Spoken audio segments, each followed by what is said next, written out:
إن الحمد لله نحمده ونستعينه ونؤمن به ونتوكل عليه ونعوذ بالله من شرور أنفسنا ومن سيئات أعمالنا من يهده الله فلا مضل له ومن يضلله فلا هادي له أشهد أن لا إله إلا الله وأشهد أن محمدا عبده ورسوله أرسله بالهدى ودين الحق ليظهره على الدين كله ولو كره المشركون اللهم صل على محمد وعلى آل محمد كما صليت على إبراهيم وعلى آل إبراهيم إنك حميد مجيد اللهم بارك على محمد وعلى آل محمد كما باركت على إبراهيم وعلى آل إبراهيم إنك حميد مجيد أما بعد فإن خير الكلام كلام الله وخير الحديث كتاب الله وخير الهدي هدي محمد صلى الله عليه وسلم وشر الأمور محدثاتها وكل محدثة بدعة وكل بدعة ضلالة أعوذ بالله من الشيطان الرجيم يا أيها الذين آمنوا اتقوا الله حق تقاته ولا تموتن إلا وأنتم مسلمون بسم الله الرحمن الرحيم أحسب الناس أن يتركوا أن يقولوا آمنا وهم لا يفتنون ولقد فتنا الذين من قبلهم فليعلمن الله الذين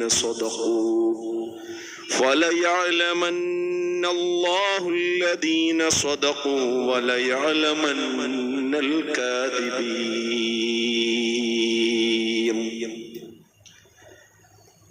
സമാദരണീയനായ ഈ യോഗത്തിന്റെ അധ്യക്ഷൻ ബഹുമാന്യനായ മുബാറക് ബിൻ ഉമർ, വേദിയിലുള്ള മറ്റു സംഘടനാ സാരഥികളെ, സദസ്സിൽ സന്നിഹിതരായിരിക്കുന്ന രക്ഷിതാക്കളെ, സഹോദരി സഹോദരന്മാരെ, ഈ ശബ്ദത്തിന്റെ അടുത്തും അകലെയുമായി പ്രഭാഷണം ശ്രദ്ധയോടുകൂടി ശ്രമിച്ചുകൊണ്ടിരിക്കുന്ന നല്ലവരായ നാട്ടുകാരെ, ലോകത്തിന്റെ വിവിധ ഭാഗങ്ങളിൽ നിന്ന് തത്സമയം ഈ പ്രോഗ്രാം ശ്രവിച്ചുകൊണ്ടിരിക്കുന്ന സന്മനസ്സുള്ള സഹോദരങ്ങൾ, അള്ളാഹുവിന്റെ അത്യപാരമായ അനുഗ്രഹത്താൽ ഈ സമയത്ത് അള്ളാഹു ഏറെ ഇഷ്ടപ്പെടുന്ന ഒരു സദസ്സിൽ എത്തിച്ചേരുവാൻ നമുക്ക് തൗഫീഖ് ലഭിച്ചിരിക്കുകയാണ്. അൽഹംദുലില്ലാഹ്. ഇവിടെ വളരെ പ്രസക്തമായ 3 വിഷയങ്ങൾ ചർച്ച ചെയ്യപ്പെടുകയാണ്. ഈ മഹത്തായ സമ്മേളനത്തിന് തുടക്കം കുറിച്ചുകൊണ്ട് കെ ഉമർ മൗലവിയുടെ മകനും നമ്മുടെ പ്രസ്ഥാന പ്രവർത്തന രംഗത്ത് എഴുത്തുകൊണ്ടും പ്രസംഗം കൊണ്ടും എന്നും ഈ ആദർശത്തെ ജ്വലിപ്പിക്കുന്നതിന് വേണ്ടി നമ്മുടെ കൂടെ നടക്കുകയും ചെയ്യുന്ന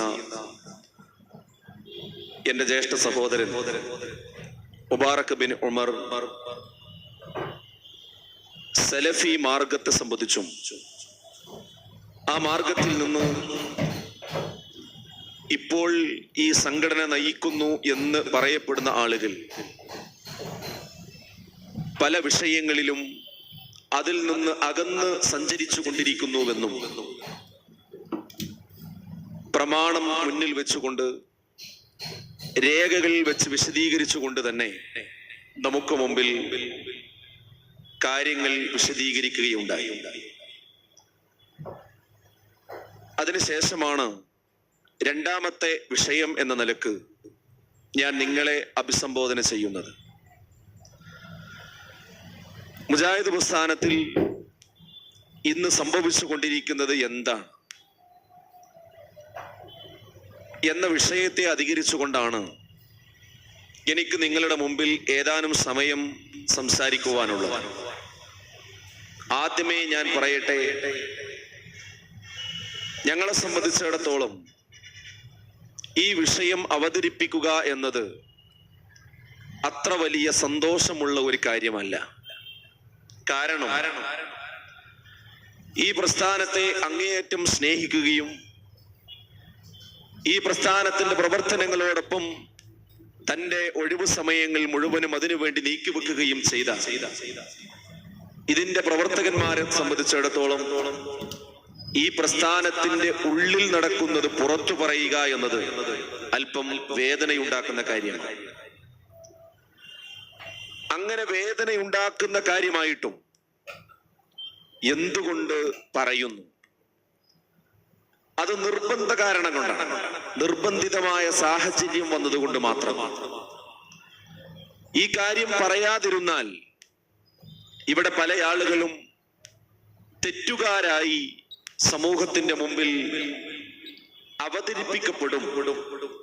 ഒന്നും അറിയാത്ത, വസ്തുതകളെ കുറിച്ച് വിശദമായി മനസ്സിലാക്കിയിട്ടില്ലാത്ത സാധാരണക്കാരായ പാവങ്ങളായ ആളുകൾ ഒരുപാട് സാത്വികന്മാരായ പണ്ഡിതന്മാരെയും പ്രബോധകന്മാരെയും പ്രവർത്തകന്മാരെയും തെറ്റുധാരണയോടുകൂടി മുൻവിധിയോടുകൂടി വീക്ഷിക്കുകയും അത് ഇസ്ലാമിക പ്രബോധന രംഗത്ത് വലിയ മാർഗതടസ്സങ്ങൾ സൃഷ്ടിക്കുകയും ചെയ്യുമെന്ന യഥാർത്ഥ വിഷയങ്ങൾ പഠിക്കുന്നതിൽ നിന്ന് അവർ അകന്നു പോവുകയും അത് അവരുടെ ഒക്കെ പരലോകത്തെ ബാധിക്കുകയും ചെയ്യും എന്നുള്ളത് കൊണ്ട് ഈ പ്രസ്ഥാനത്തെ ഇപ്പോൾ അകപ്പെട്ടിരിക്കുന്ന പ്രതിസന്ധിയിൽ നിന്നും രക്ഷപ്പെടുത്താൻ എന്താണ് യഥാർത്ഥത്തിൽ ഇവിടെ സംഭവിച്ചിരിക്കുന്നത് എന്ന് ഇതിനെ ബന്ധപ്പെട്ട ആളുകളും ഇതിന്റെ അനുഭാവികളും അറിഞ്ഞിരിക്കേണ്ട അടിയന്തരമായ ഒരു സാഹചര്യത്തിലൂടെയാണ് നമ്മൾ കടന്നുപോയിക്കൊണ്ടിരിക്കുന്നത്.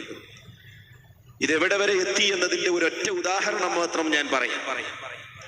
അതായത് ഏകപക്ഷീയമായ വിശദീകരണങ്ങൾ നാട്ടിൽ നടക്കുകയും ഒരു വിഭാഗത്തെ അടച്ചാക്ഷേപിക്കാൻ വേണ്ടി ശ്രമിക്കുകയും ചെയ്തതിന്റെ പരിണിതി ഏതുവരെ എത്തി എന്നതിന്റെ ഒരു ചെറിയ സാമ്പിൾ നിങ്ങളുടെ ഒരു നാട്ടുകാരൻ നാട് മുഴുവൻ അത്തരം തെറ്റുധാരണകൾ ഉണ്ടാക്കി പ്രസംഗിച്ചു കൊണ്ടിരിക്കുന്ന വിവരം നിങ്ങൾക്കറിയാം. അദ്ദേഹം ഞങ്ങളുടെ നാട്ടിൽ, എന്റെ നാടെന്ന് പറയുന്നത് എടത്തനാട്ടുകരയാണ്, പാലക്കാട് ജില്ലയുടെ അങ്ങേ അറ്റമാണ്. അവിടെ വന്നുകൊണ്ട് പല പ്രാവശ്യം അദ്ദേഹം വരുന്നിട്ടുണ്ട്. അതിൽ മറ്റൊരു അടുത്ത കാലത്ത് വന്നപ്പോൾ അദ്ദേഹത്തിന്റെ പ്രസംഗം കേൾക്കാൻ വേണ്ടി ഏതാനും സാധാരണക്കാരായ ആളുകൾ ജീപ്പിൽ കയറിപ്പോയി. ആ ജീപ്പിൽ പോയി ആ പ്രസംഗം കഴിഞ്ഞ് തിരിച്ചു വന്ന് അവർ അവിടെ ഇറങ്ങുകയാണ്. ഇറങ്ങുന്ന സമയത്ത് നമ്മുടെ ഒരു പ്രബോധകൻ, അവിടെയുള്ള ഒരു ഖത്തീബ്, അദ്ദേഹം പരിചയമുള്ള ഒരു കാരണവർ അതിലുണ്ട്. അപ്പൊ അദ്ദേഹം ആ വണ്ടിയിൽ നിന്ന് ഇറങ്ങി വന്നപ്പോ ഈ പ്രബോധകൻ അദ്ദേഹത്തോട് സലാം പറഞ്ഞു, അസ്സലാമു അലൈക്കും. അപ്പൊ ഈ മനുഷ്യൻ പറയാ, അത് വേണ്ട, അത് വേണ്ട. അപ്പൊ ഇയാള് ചോദിച്ചു, അല്ലാതെ അങ്ങനെ പറയുന്നത് എന്താ? മുസ്ലിങ്ങൾ തമ്മിൽ കണ്ടു കഴിഞ്ഞാൽ സലാം പറയുക, അത് മടക്കുക, അത് ഏറ്റവും നല്ല രീതിയിൽ മടക്കുക എന്നുള്ളത് മുസ്ലിങ്ങൾ തമ്മിലുള്ള മുഖ്യമായ ബാധ്യതയല്ലേ? ഞാൻ സലാം പറഞ്ഞിട്ടല്ലേ ഉള്ളൂ, എന്താ അത് വേണ്ടെന്ന് പറയാൻ കാരണം? അപ്പൊ അദ്ദേഹം പറഞ്ഞ കാര്യമാണ് ഗൗരവം. അദ്ദേഹം പറയാ, അത് നിങ്ങൾ ഇനി നമ്മൾ തമ്മിൽ അത് വേണ്ട. കൂട്ടത്തിൽ അദ്ദേഹം പറഞ്ഞു, നീയും എന്നിട്ട് എന്റെ പേരും കൂടെ ചേർത്തു പറഞ്ഞു. ഞാൻ ആ നാട്ടുകാരൻ എന്ന നിലക്ക് നീയും അഷ്റഫും ഒക്കെ കാഫിറാണ്. അതുകൊണ്ട് ഇനി ഈ സലാമും പറഞ്ഞുകൊണ്ട് നമ്മളെ എന്റെ അടുത്തേക്ക് വേണ്ട, വേറെ വല്ലവും പറയേണ്ടി പറഞ്ഞു. എവിടെ എത്തി വിഷയം? ഞാൻ ആ സാധാരണക്കാരനെ ഒരിക്കലും കുറ്റം പറയുകയില്ല. അദ്ദേഹത്തെ ഒരിക്കലും തന്നെ ഞാൻ തെറ്റിദ്ധരിക്കുന്നില്ല. കാരണം അദ്ദേഹം മതപരമായ കാര്യങ്ങൾ അവഗാഹത്തോടുകൂടി പഠിക്കാൻ കഴിവും കെൽപ്പുമുള്ള ഒരാളല്ല. പിന്നെ എന്തുകൊണ്ട് ഇന്നലെ വരെ വളരെ സൗഹൃദത്തോടുകൂടി സന്തോഷത്തോടുകൂടി പങ്കിട്ടിരുന്ന, മുന്നോട്ട് പോയിരുന്ന ഈ സഹോദരൻ ഈ ഒരു സമയത്ത് ഇങ്ങനെ പ്രതികരിച്ചത് എന്തുകൊണ്ട്? എന്താണ് അതിന് കാരണം?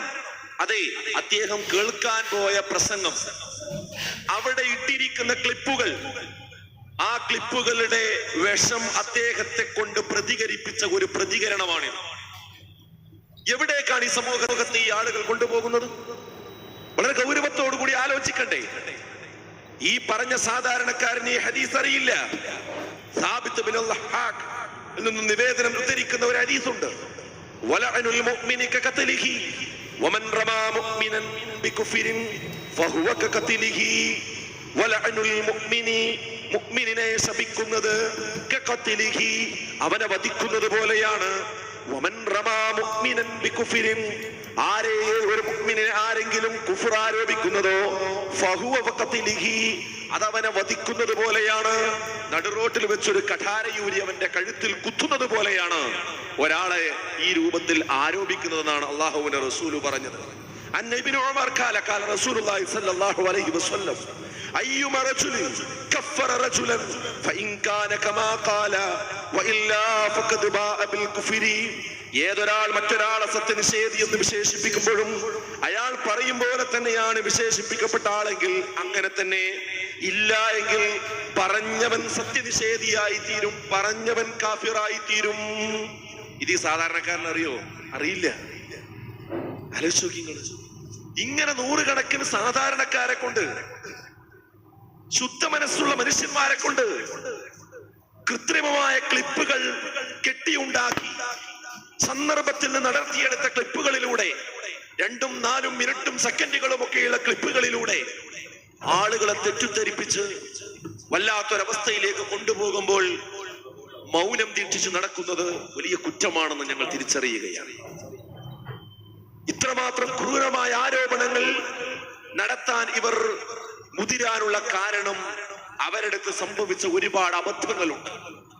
ആ അബദ്ധങ്ങൾ മണ്ണിട്ട് മൂടണമെങ്കിൽ, അത് മൂടി വെക്കണമെങ്കിൽ ഇത്തരം ക്രൂരമായ ആരോപണങ്ങൾ ഉയർത്തിക്കൊണ്ടുവരേണ്ടതുണ്ടെന്ന് അവർ തിരിച്ചറിഞ്ഞിരിക്കുകയാണ്. അതാണ് യഥാർത്ഥത്തിൽ സംഭവിച്ചുകൊണ്ടിരിക്കുന്നത്. അപ്പോൾ സുഹൃത്തുക്കളെ, ഇങ്ങനത്തെ ഒരു സാഹചര്യത്തിൽ എന്താണ് ഈ വിഷയമെന്ന് ജനങ്ങളോട് പറയാൻ ഞങ്ങൾ നിർബന്ധിതരാവുകയാണ്. അല്ലാതെ നിങ്ങൾ ആരും വിചാരിക്കണ്ട ഈ വിഷയം എങ്ങനെ പറയാൻ വലിയ ആഗ്രഹമുണ്ട്.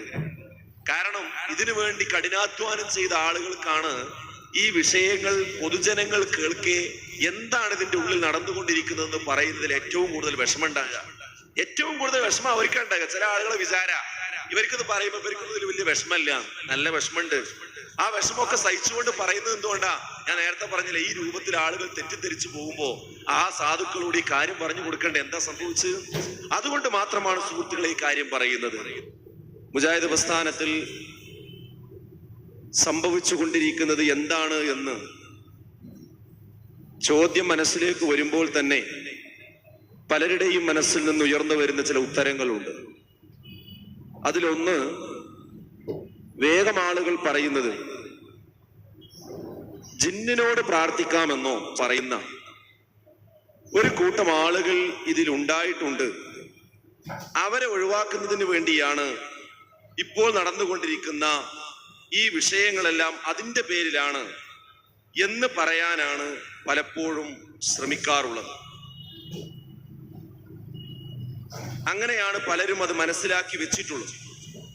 എന്നാൽ ആദ്യമേ ഞാൻ പറയട്ടെ, അങ്ങനെ ഒരു വിവാദം മുജാഹിദ് പ്രസ്ഥാനത്തിൽ, അങ്ങനെ ഒരു വാദം ആർക്കും തന്നെ ഇല്ല. ഇയ്യാക നഅ്ബുദു വ ഇയ്യാക നസ്തഈൻ, നിന്നെ മാത്രം ഞങ്ങൾ ആരാധിക്കുന്നു, നിന്നോട് മാത്രം ഞങ്ങൾ സഹായം തേടുന്നു എന്ന് നെഞ്ചത്ത് കൈകെട്ടി നിർബന്ധമായും 17 തവണയും അല്ലാതെയും പറയുകയും പ്രതിജ്ഞ പുതുക്കുകയും അത് ജീവിതത്തിന്റെ മുഴുവൻ മേഖലകളിലും പാലിക്കുകയും പ്രബോധനം ചെയ്യുകയും അതിനുവേണ്ടി ജീവൻ തന്നെ വെടിയാൻ തയ്യാറായി നിൽക്കുന്ന ഒരു വിഭാഗമാണ് മുജാഹിദ് പ്രസ്ഥാനത്തിലുള്ളത്. അപ്പോൾ അങ്ങനെ ഒരു വാദം ഉണ്ടെന്ന് പറയുന്നത് യഥാർത്ഥത്തിൽ ശരിയല്ല എന്ന് മാത്രമേ അതിലെനിക്ക് സൂചിപ്പിക്കാനുള്ളൂ. മരിച്ചുപോയവരാവട്ടെ ജീവിച്ചിരിക്കുന്നവരാവട്ടെ ഏതൊരാളോടും പ്രാർത്ഥിക്കുന്നത് ശിർക്കാണ്. അത് ജിന്നാണെങ്കിലും മലക്കാണെങ്കിലും അത് ശിർക്കാണ്. ആ നിലക്കുള്ള സഹായതേട്ടങ്ങൾ മുഴുവനും ശിർക്കാണ്. അതിൽ യാതൊരു സംശയത്തിനും അവകാശമില്ല എന്ന് മാത്രമാണ് എനിക്ക് സൂചിപ്പിക്കാനുള്ളത്. മറ്റൊരു വിഷയം, ഇങ്ങനെ ഒരു വാദം ഉണ്ട് എന്ന് പറയുന്ന ആളുകൾ തന്നെ മുഖാമുഖം പ്രവർത്തകന്മാർക്കിടയിൽ ഈ വിഷയം സംസാരിക്കേണ്ട ഒരു ഘട്ടം വന്നപ്പോൾ തിരുവനന്തപുരത്ത് വെച്ച് ഇന്ന് ഈ വാദം പറഞ്ഞുകൊണ്ടിരിക്കുന്ന ഹനീഫ് കായക്കൊടി എന്ന് പറയുന്ന പ്രഭാഷകൻ തന്നെ അവിടെ വെച്ച് തുറന്ന് സമ്മതിക്കുകയും ചെയ്തതാണ്, ജിന്നിനോട് പ്രാർത്ഥിക്കാമെന്ന് ഇവിടെ ആർക്കും വാദമില്ല, സഹായം തേടാമെന്ന വാദവും ഇല്ല എന്ന് കൃത്യമായി അദ്ദേഹം തന്നെ തുറന്നു പറഞ്ഞിട്ടുമുണ്ട്. അപ്പോൾ അതോടുകൂടി തന്നെ ഈ ഒരു വാദം ഉണ്ടെന്ന് പറഞ്ഞത് കളവാണ് എന്ന് അതിൽ നിന്ന് തന്നെ നമുക്ക് മനസ്സിലാക്കാൻ സാധിക്കും. പിന്നീട് പ്രാർത്ഥനയൊന്നുമല്ലാത്ത എന്തെങ്കിലും കാര്യങ്ങൾ, ഭൗതികമായ ഒരു കാര്യം ചോദിക്കുന്നതാണെങ്കിലോ അതിനെക്കുറിച്ചും ഹനീഫ് കായക്കൊടിയും ഫൈസൽ മുസ്ലിയാരും ജംഇയ്യത്തുൽ ഉലമയുടെ ദൗറയിൽ അവതരിപ്പിച്ച ഒരു പ്രബന്ധത്തിൽ പറയുന്നത് അത് വസീലത്തുൽ ശിർക്കാണ്, അത് ശിർക്കിലേക്ക് നയിക്കുന്നതാണ്, അതുകൊണ്ട് അത് ഹറാമാണ് എന്നാണ്. അപ്പോൾ ഹനീഫ് കായക്കൊടിക്ക് തന്നെ ആ അഭിപ്രായമാണ് ഉള്ളത് എന്ന് മനസ്സിലാകുന്നതോടുകൂടി അതിലും യഥാർത്ഥത്തിൽ അഭിപ്രായ വ്യത്യാസമില്ല എന്ന് നമുക്ക് കാണാൻ സാധിക്കും. നാലാമത്തെ ഒരു കാര്യം, നേരത്തെ ഇവിടെ ബഹുമാന്യനായ മുബാറക് മദനി ഇവിടെ സൂചിപ്പിച്ച കുവൈത്തിലെ ഇഹ്യാ തുറാസുൽ ഇസ്ലാമി എന്ന് പറയുന്ന സലഫി സംഘടന ഇങ്ങോട്ട് അയച്ച ഒരു കത്തിനെ കുറിച്ച് പറഞ്ഞു. ആ കത്തിലെ പ്രസക്തമായ ഭാഗം പരിഭാഷപ്പെടുത്തിയത് ഞാനൊന്ന് വായിക്കാം. എന്താണ് ഈ വിഷയത്തിൽ അവർ പറഞ്ഞ നിലപാട്? ഖുർആനിന്റെയും സുന്നത്തിന്റെയും അടിസ്ഥാനത്തിൽ അവർ നമ്മെ അറിയിച്ചിരിക്കുന്ന നിലപാട് എന്താണ്? ആ നിലപാടിനോട് നമ്മൾ പ്രതികരിച്ചത് ഏത് രീതിയിലാണ്? നോക്കൂ, നിങ്ങൾ ആ വാചകം ഇങ്ങനെയാണ്: മുജാഹിദ് പ്രസ്ഥാനത്തിലെ തർക്കം, കുവൈത്ത് പണ്ഡിത സഭയുടെ ഇസ്ലാമിക പരിഹാരം, അതിൽ പറയുന്ന പ്രധാനപ്പെട്ട ഭാഗം, എന്നാൽ പ്രബലമായ അഭിപ്രായം ജിന്നുകളോടുള്ള സഹായതേട്ടം പല രൂപത്തിലുണ്ട് എന്നതത്രേ. അതിൽ ശിർക്കും ശിർക്കിലേക്കുള്ള വഴിയായി തീരുന്നതുമുണ്ട്. എന്നാൽ അവയെല്ലാം തന്നെ ശിർക്കിലേക്ക് എത്തിച്ചേരാനുള്ള വാതിലടക്കുക എന്ന അർത്ഥത്തിൽ ഹറാമാണ്. ഈ അഭിപ്രായത്തിൽ ലോക പണ്ഡിതന്മാർ ഏകാഭിപ്രായക്കാരാണ്. അവർക്കിടയിൽ യാതൊരു ഭിന്നാഭിപ്രായവും ഇല്ല. അത് അനുവദനീയമല്ല എന്ന വിഷയത്തിലും എല്ലാവരും ഏകാഭിപ്രായക്കാരാണ്. കേരള നദുവത്തുൽ മുജാഹിദീന്റെയും കേരള ജംഇയ്യത്തുൽ ഉലമയുടെയും നേതാക്കളിലും പ്രബോധകന്മാരിലും പരസ്പര ഭിന്നിപ്പിലും ശത്രുതക്കും വിദ്വേഷത്തിനും കാരണമാകുമെന്നതിനാൽ ഈ വിഷയത്തിൽ ഇനിയും കൂടുതൽ ചർച്ചകൾ ആവശ്യമില്ല. ഭിന്നിപ്പ് ഏറ്റവും ദുഷിച്ച കാര്യമാണ്. അപ്പോൾ ഇവരും പറഞ്ഞത് എന്താ? ലോകത്തുള്ള മുഴുവൻ സലഫി പണ്ഡിതന്മാരും ഈ വിഷയത്തിൽ ഏകാഭിപ്രായക്കാരാണ്. അപ്പോൾ ആ മുഴുവൻ സലഫി പണ്ഡിതന്മാരെയും തള്ളിക്കൊണ്ടൊരു നിലപാട് ഒരിക്കലും ഇതുവരെ കേരള ജംഇയ്യത്തുൽ ഉലമയോ മുജാഹിദ് പ്രസ്ഥാനമോ എടുത്തിട്ടില്ല. ഇനി അങ്ങനെ ഉണ്ടായിട്ടുണ്ടെങ്കിൽ തന്നെ അത് തിരുത്താൻ അവർ ബാധ്യതസ്ഥരാണ്. ഈ കത്തിന് മാന്യമായൊരു മറുപടി അയക്കൽ ബാധ്യസ്ഥമാണ്. കാരണം ലോകത്തുള്ള മുഴുവൻ സലഫി പണ്ഡിതന്മാരും ശിർക്ക് ചെയ്യുന്നു എന്നാണല്ലോ ഈ വാദപ്രകാരം വരിക. ഇത് ശരിയല്ലെന്ന് പറയുന്നത് മുഖാനെ അതാണല്ലോ കടന്നു വരുന്നത്. അപ്പോൾ ഇവർ ഈ കത്തിലുള്ളത് തെറ്റാണെങ്കിൽ, ഖുർആനിനും സുന്നത്തിനും എതിരാണെങ്കിൽ, അത് അവരെ തിരിച്ച് രേഖാമൂലം തന്നെ അറിയിക്കുക എന്നതും അത് ലോകത്തുള്ള സലഫി പണ്ഡിതന്മാർക്ക് ബോധ്യപ്പെടുത്തി കൊടുക്കലും വലിയൊരു ബാധ്യതയുണ്ട്. അപ്പൊ അതും ചെയ്തിട്ടില്ല. അപ്പൊ എന്ത് മനസ്സിലായി? ഈ വിഷയത്തിൽ ആർക്കും തന്നെ തെറ്റുപറ്റിയിട്ടില്ല എന്ന് കൃത്യമാണ്. ഇനി വേറൊന്ന് കേൾക്കണത്, ഇത് സംഘടനയിൽ ചില ആളുകളെ ബോധപൂർവം മാറ്റി നിർത്തുന്നതിന് വേണ്ടി കൊണ്ടുവന്ന ഒരു വിഷയമാണ് എന്ന് ഇന്ന് ഈ വിഷയത്തിന് നേതൃത്വം കൊടുത്തുകൊണ്ടിരിക്കുന്ന എം അബ്ദുറഹ്മാൻ സലഫി എന്ന് പറയുന്ന ആ പണ്ഡിതൻ തന്നെ തുറന്നു പറഞ്ഞ ഓഡിയോ കാസറ്റ് പുറത്തു വന്ന ഒരു സാഹചര്യമാണ് ഇപ്പോഴുള്ളത്. അതെല്ലാവരും മനസ്സിലാക്കും. ഈ പ്രസ്ഥാനത്തിൽ ജിന്നുകളോട് സഹായം തേടാമെന്ന് പറയുന്ന, ജിന്നിനോട് സഹായം തേടുന്നതും പ്രാർത്ഥിക്കുന്നതും ഒക്കെ ശിർക്കല്ലെന്ന് പറയുന്ന ഒരു വിഭാഗം ഉണ്ട് എന്ന് വരുത്തി തീർക്കുന്നതിന് വേണ്ടി, എന്നിട്ട് സംഘടനയുടെ നേതൃപദവി കൈക്കലാക്കുന്നതിന് വേണ്ടി ഇലക്ഷനിൽ രണ്ട് വിഭാഗമായി മുജാഹിദുകളെ ചേരിതിരിച്ച് നിർത്തുന്നതിന് വേണ്ടി ഈ കഴിഞ്ഞ തെരഞ്ഞെടുപ്പ് പ്രഖ്യാപിച്ച ഉടൻ തന്നെ 5/6/2011 നമ്മുടെ CD ടവറിൽ ഒരു യോഗം ചേർന്നു. ആ യോഗത്തിലാണ് ഇങ്ങനെ ഒരു ആരോപണം അവർ ഉണ്ടാക്കുന്നത്. അതിൽ വെച്ച് അബ്ദുറഹ്മാൻ സലഫി സംസാരിക്കുമ്പോൾ പറയുന്നു, യഥാർത്ഥത്തിൽ ഒരു ലാബ് ടെക്നീഷ്യന്റെ പണി എടുക്കാൻ പോയാൽ സക്കരിയ സ്വലാഹി പറയുന്നതിൽ തെറ്റുണ്ട് എന്ന് പറയാൻ കഴിയില്ല. അദ്ദേഹം തുറന്നു പറയണം. സൂക്ഷ്മമായി പറഞ്ഞാൽ അദ്ദേഹം പറയുന്നതിൽ മതപരമായി തെറ്റുണ്ടെന്ന് പറയാൻ കഴിയില്ല. അത് ശിർക്കാണെന്ന് പറയാൻ കഴിയില്ല. അത് ശിർക്കിലേക്ക് എത്തും എന്നേ പറയാൻ കഴിയുള്ളൂ. എന്നാൽ നിങ്ങൾ അങ്ങനെ സൂക്ഷ്മമായി പറയാൻ പോകണ്ട, ശിർക്കാന്നാണ് പറഞ്ഞാൽ മതി. എന്നിട്ട് എന്നാലേ ജനങ്ങൾ എന്ത് ചെയ്യാൻ പറ്റുള്ളൂ, ഇങ്ങനെ വിഭാഗമായി തിരിക്കാൻ പറ്റുള്ളൂ, ഇലക്ഷനിൽ ഇടപെടാൻ പറ്റുള്ളൂ. ആ രൂപത്തിലാണ് എന്താ അദ്ദേഹം പറഞ്ഞു കൊടുക്കുന്നത്. ആദ്യത്തെ ഗ്രൂപ്പ് മീറ്റിംഗ് ആണ്. ഇത് നിഷേധിക്കുന്ന ആരെങ്കിലും ഉണ്ടെങ്കിൽ അതിന്റെ ഓഡിയോ കാസറ്റ് നമുക്ക് ഹാജരാക്കാൻ കഴിയും. അപ്പോ ഇത്രയും തെളിവിൽ നിന്ന് എന്ത് മനസ്സിലാക്കാം? കെട്ടിയുണ്ടാക്കിയ ഒരു ആരോപണം മാത്രമാണ് യഥാർത്ഥത്തിൽ ഇങ്ങനെ ഒരു സംഗതി എന്നത് നമ്മൾ മനസ്സിലാക്കേണ്ടതുണ്ട്. അപ്പൊ നിങ്ങൾ കേട്ട ആ വിഷയം അതല്ല മുജാഹിദ് പ്രസ്ഥാനത്തിലെ പ്രശ്നത്തിന്റെ മർമ്മം എന്ന് നിങ്ങൾ മനസ്സിലാക്കണം. അത് പ്രശ്നത്തിന് വേറൊരു കാരണവും ഇല്ലാതെ വന്നപ്പോൾ കൊണ്ടുവന്ന ഒരു വിഷയമാണ്. രണ്ടാമത് പല ആളുകളും കേട്ടൊരു വിഷയം എന്താണ്?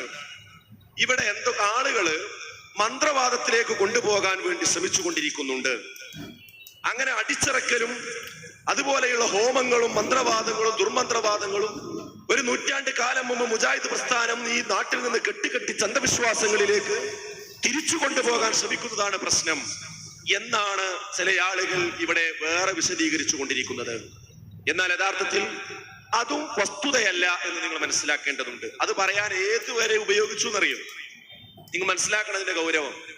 ബഹുമാന്യനായ അബ്ദുല്ല കുസുല്ലമി ആമയൂർ അദ്ദേഹത്തിന്റെ നേതൃത്വത്തിൽ ഈ കേരളം ചുട്ടുപൊള്ളുന്ന സമയത്ത് വെള്ളത്തിന് വേണ്ടി കുട്ടികളും മക്കളും വൃദ്ധരായ മാതാപിതാക്കളും കേണ് പടച്ചതമ്പുരാനോട് പ്രാർത്ഥിച്ചു കൊണ്ടിരിക്കുന്ന സമയത്ത് മഴയ്ക്ക് വേണ്ടിയുള്ള ഒരു നമസ്കാരം നടത്തി.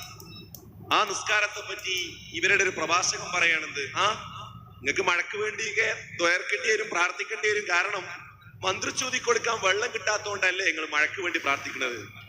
ഇങ്ങനെ പരസ്യമായി പറയുന്ന ഒരു അവസ്ഥയിലേക്ക് വരെ ആ വിഷയം എത്തിച്ചിട്ടുണ്ട്. അതും ഞാൻ സൂചിപ്പിക്കട്ടെ, അതും യഥാർത്ഥത്തിൽ ഒരു വിവാദം ഉണ്ടാക്കിയതാണ്. അതിൽ നമുക്ക് ഇത്രേ പറയാനുള്ളൂ. ഞാൻ ആ വിഷയത്തിൽ എന്താണ് നമുക്ക് പറയാനുള്ളത് എന്ന് എന്റെ അഭിപ്രായം പറയുന്നില്ല. ബഹുമാന്യരായ 10 പണ്ഡിതന്മാർ ചേർന്ന് ഈ വിഷയത്തിൽ 21/6/2011 എടുത്ത 10 പണ്ഡിതന്മാർ ചേർന്നെടുത്ത തീരുമാനം പിന്നീട് ജമിയത്തുൽ ഉലമയുടെ സംയുക്ത കൗൺസിൽ അംഗീകരിക്കുകയും ചെയ്ത ഒരു തീരുമാനം മാത്രം ഞാൻ വായിക്കാം. കേട്ടവരുണ്ടാകാം, കേൾക്കാത്തവർക്ക് വേണ്ടി വായിക്കുകയാണ്. എന്താണ് ഈ വിഷയത്തിൽ നമ്മുടെ നിലപാട്?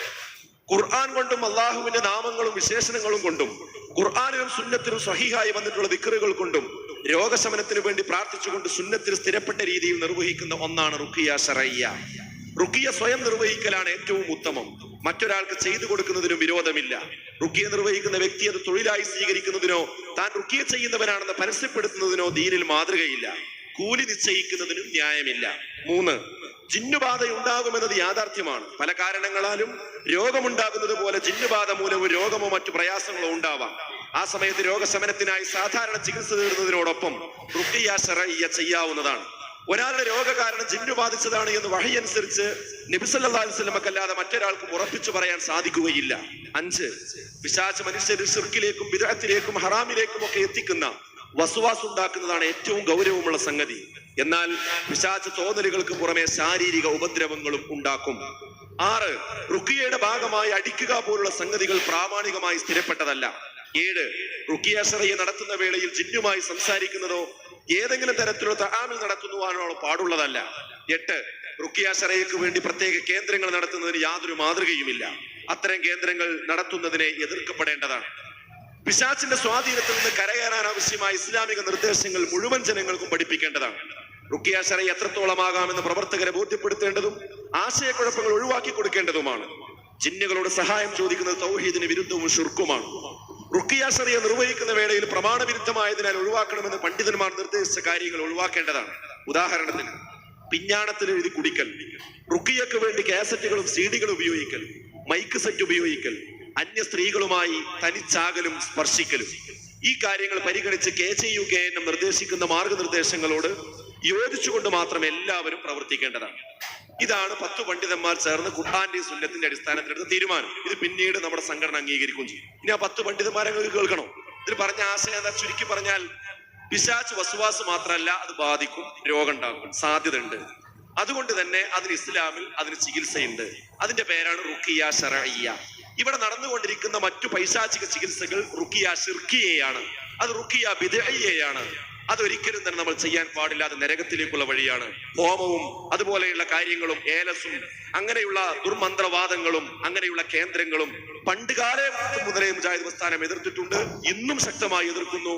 ഈ പ്രവർത്തകന്മാർ ഉള്ളിടത്ത കാലം അതിനെ എതിർത്തുകൊണ്ടിരിക്കും. എന്നാൽ റുഖിയ ശർഇയ്യ, ശർഇൽ അനുവദിക്കപ്പെട്ടിരിക്കുന്ന ഈ ചികിത്സ ഉണ്ടെന്ന് ആദ്യം പറഞ്ഞത് KNM-ന്റെ ഒന്നാമത്തെ പ്രസിഡന്റ് ബഹുമാന്യനായ KM മൗലവി റഹിമഹുള്ളയാണ്.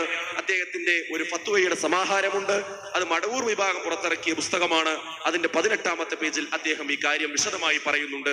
അപ്പോൾ പണ്ടുള്ള അഭിപ്രായവും ഇപ്പോഴുള്ള അഭിപ്രായവും ഇത് തന്നെയാണ്. ഇതിൽ ഒപ്പിട്ട 10 പണ്ഡിതന്മാർ ആരൊക്കെയാ നോക്കൂ നിങ്ങൾ. 1 C കുഞ്ഞി മുഹമ്മദ് മദനി പറപ്പൂർ, 2 PN അബ്ദുൽ ലത്തീഫ് മദനി, 3 M അബ്ദുറഹ്മാൻ സലഫി, 4 KK സക്കരിയ സ്വലാഹി, 5 അബൂബക്കർ സലഫി, 6 ഹനീഫ് കായക്കൊടി, 7 സമീർ മദീനി ശ്രീമൂല നഗരം, 8 ഷംസുദ്ദീൻ P, 9 ഹംസ മദീനി, 10 അഹമ്മദ് അനസ് മൗലവി. അപ്പൊ എന്താ എല്ലാവർക്കും ഉള്ള അഭിപ്രായമാണിത്. ഇതിലപ്പുറം ഒരു അഭിപ്രായം ആർക്കും എന്തില്ല, ഈ വിഷയത്തിലില്ല. അപ്പൊ അതുകൊണ്ട് അതും പറഞ്ഞ് ജനങ്ങൾ എന്ത് ചെയ്യേണ്ടതില്ല, തെറ്റിദ്ധരിപ്പിക്കേണ്ടതില്ല. ഇത് മാത്രമേ ആ വിഷയത്തിൽ നമുക്ക് പറയാനുള്ളൂ. പിന്നെന്താ പ്രശ്നം? അപ്പൊ ജിന്നു അല്ല, റുഖിയ ശർഇയ്യന്റെ വിഷയമല്ല, അതിലൊക്കെ എല്ലാവർക്കും ഒരു അഭിപ്രായം തന്നെയാണുള്ളത്. ലോക സലഫി പണ്ഡിതന്മാർക്ക് ഇല്ലാത്തൊരു അഭിപ്രായം നമുക്ക് ആർക്കില്ല. പിന്നെന്താ പ്രശ്നം? അത് ഒറ്റ വാക്കിൽ പറഞ്ഞാൽ ആദർശ വിരോധികളെ വിശ്വാസത്തിലെടുക്കുകയും സന്തോഷിപ്പിക്കുകയും പ്രസ്ഥാന പ്രവർത്തകന്മാരെ ദുഃഖിപ്പിക്കുകയും അവിശ്വസിക്കുകയും ചെയ്യുന്ന ഒരു നിലപാട് നമ്മുടെ നേതൃനിരയിലുള്ള ചില ആളുകൾക്ക് ഇടക്കാലത്ത് ഉണ്ടായി എന്നതാണ് പ്രശ്നത്തിന്റെ ഒരു മർമ്മമായി നമ്മൾ മനസ്സിലാക്കേണ്ടത്. ഞാൻ വെറുതെ പറയല്ല, 2-3 തെളിവ് പറയാം. ഒന്ന്, നമ്മുടെ സംസ്ഥാന സമ്മേളനം അതിനൊരു തെളിവാണ്, അതിന്റെ പ്രകടമായ തെളിവാണ്. അതിന് മുമ്പ് തെളിവുകളുണ്ട്. എന്താ പ്രധാനമായിട്ട്?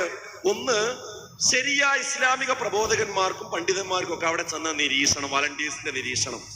എന്നാൽ മറ്റുള്ള സംഘടനകളിലെ ആദർശ വിരോധികളുടെ സംഘടനാ നേതാക്കന്മാരൊക്കെ വരുമ്പോ അവർക്ക് യാതൊരു നിരീക്ഷണമല്ല, അവർക്ക് എവിടെയും കയറാൻ ഇറങ്ങാൻ ഒരു പ്രശ്നമില്ല.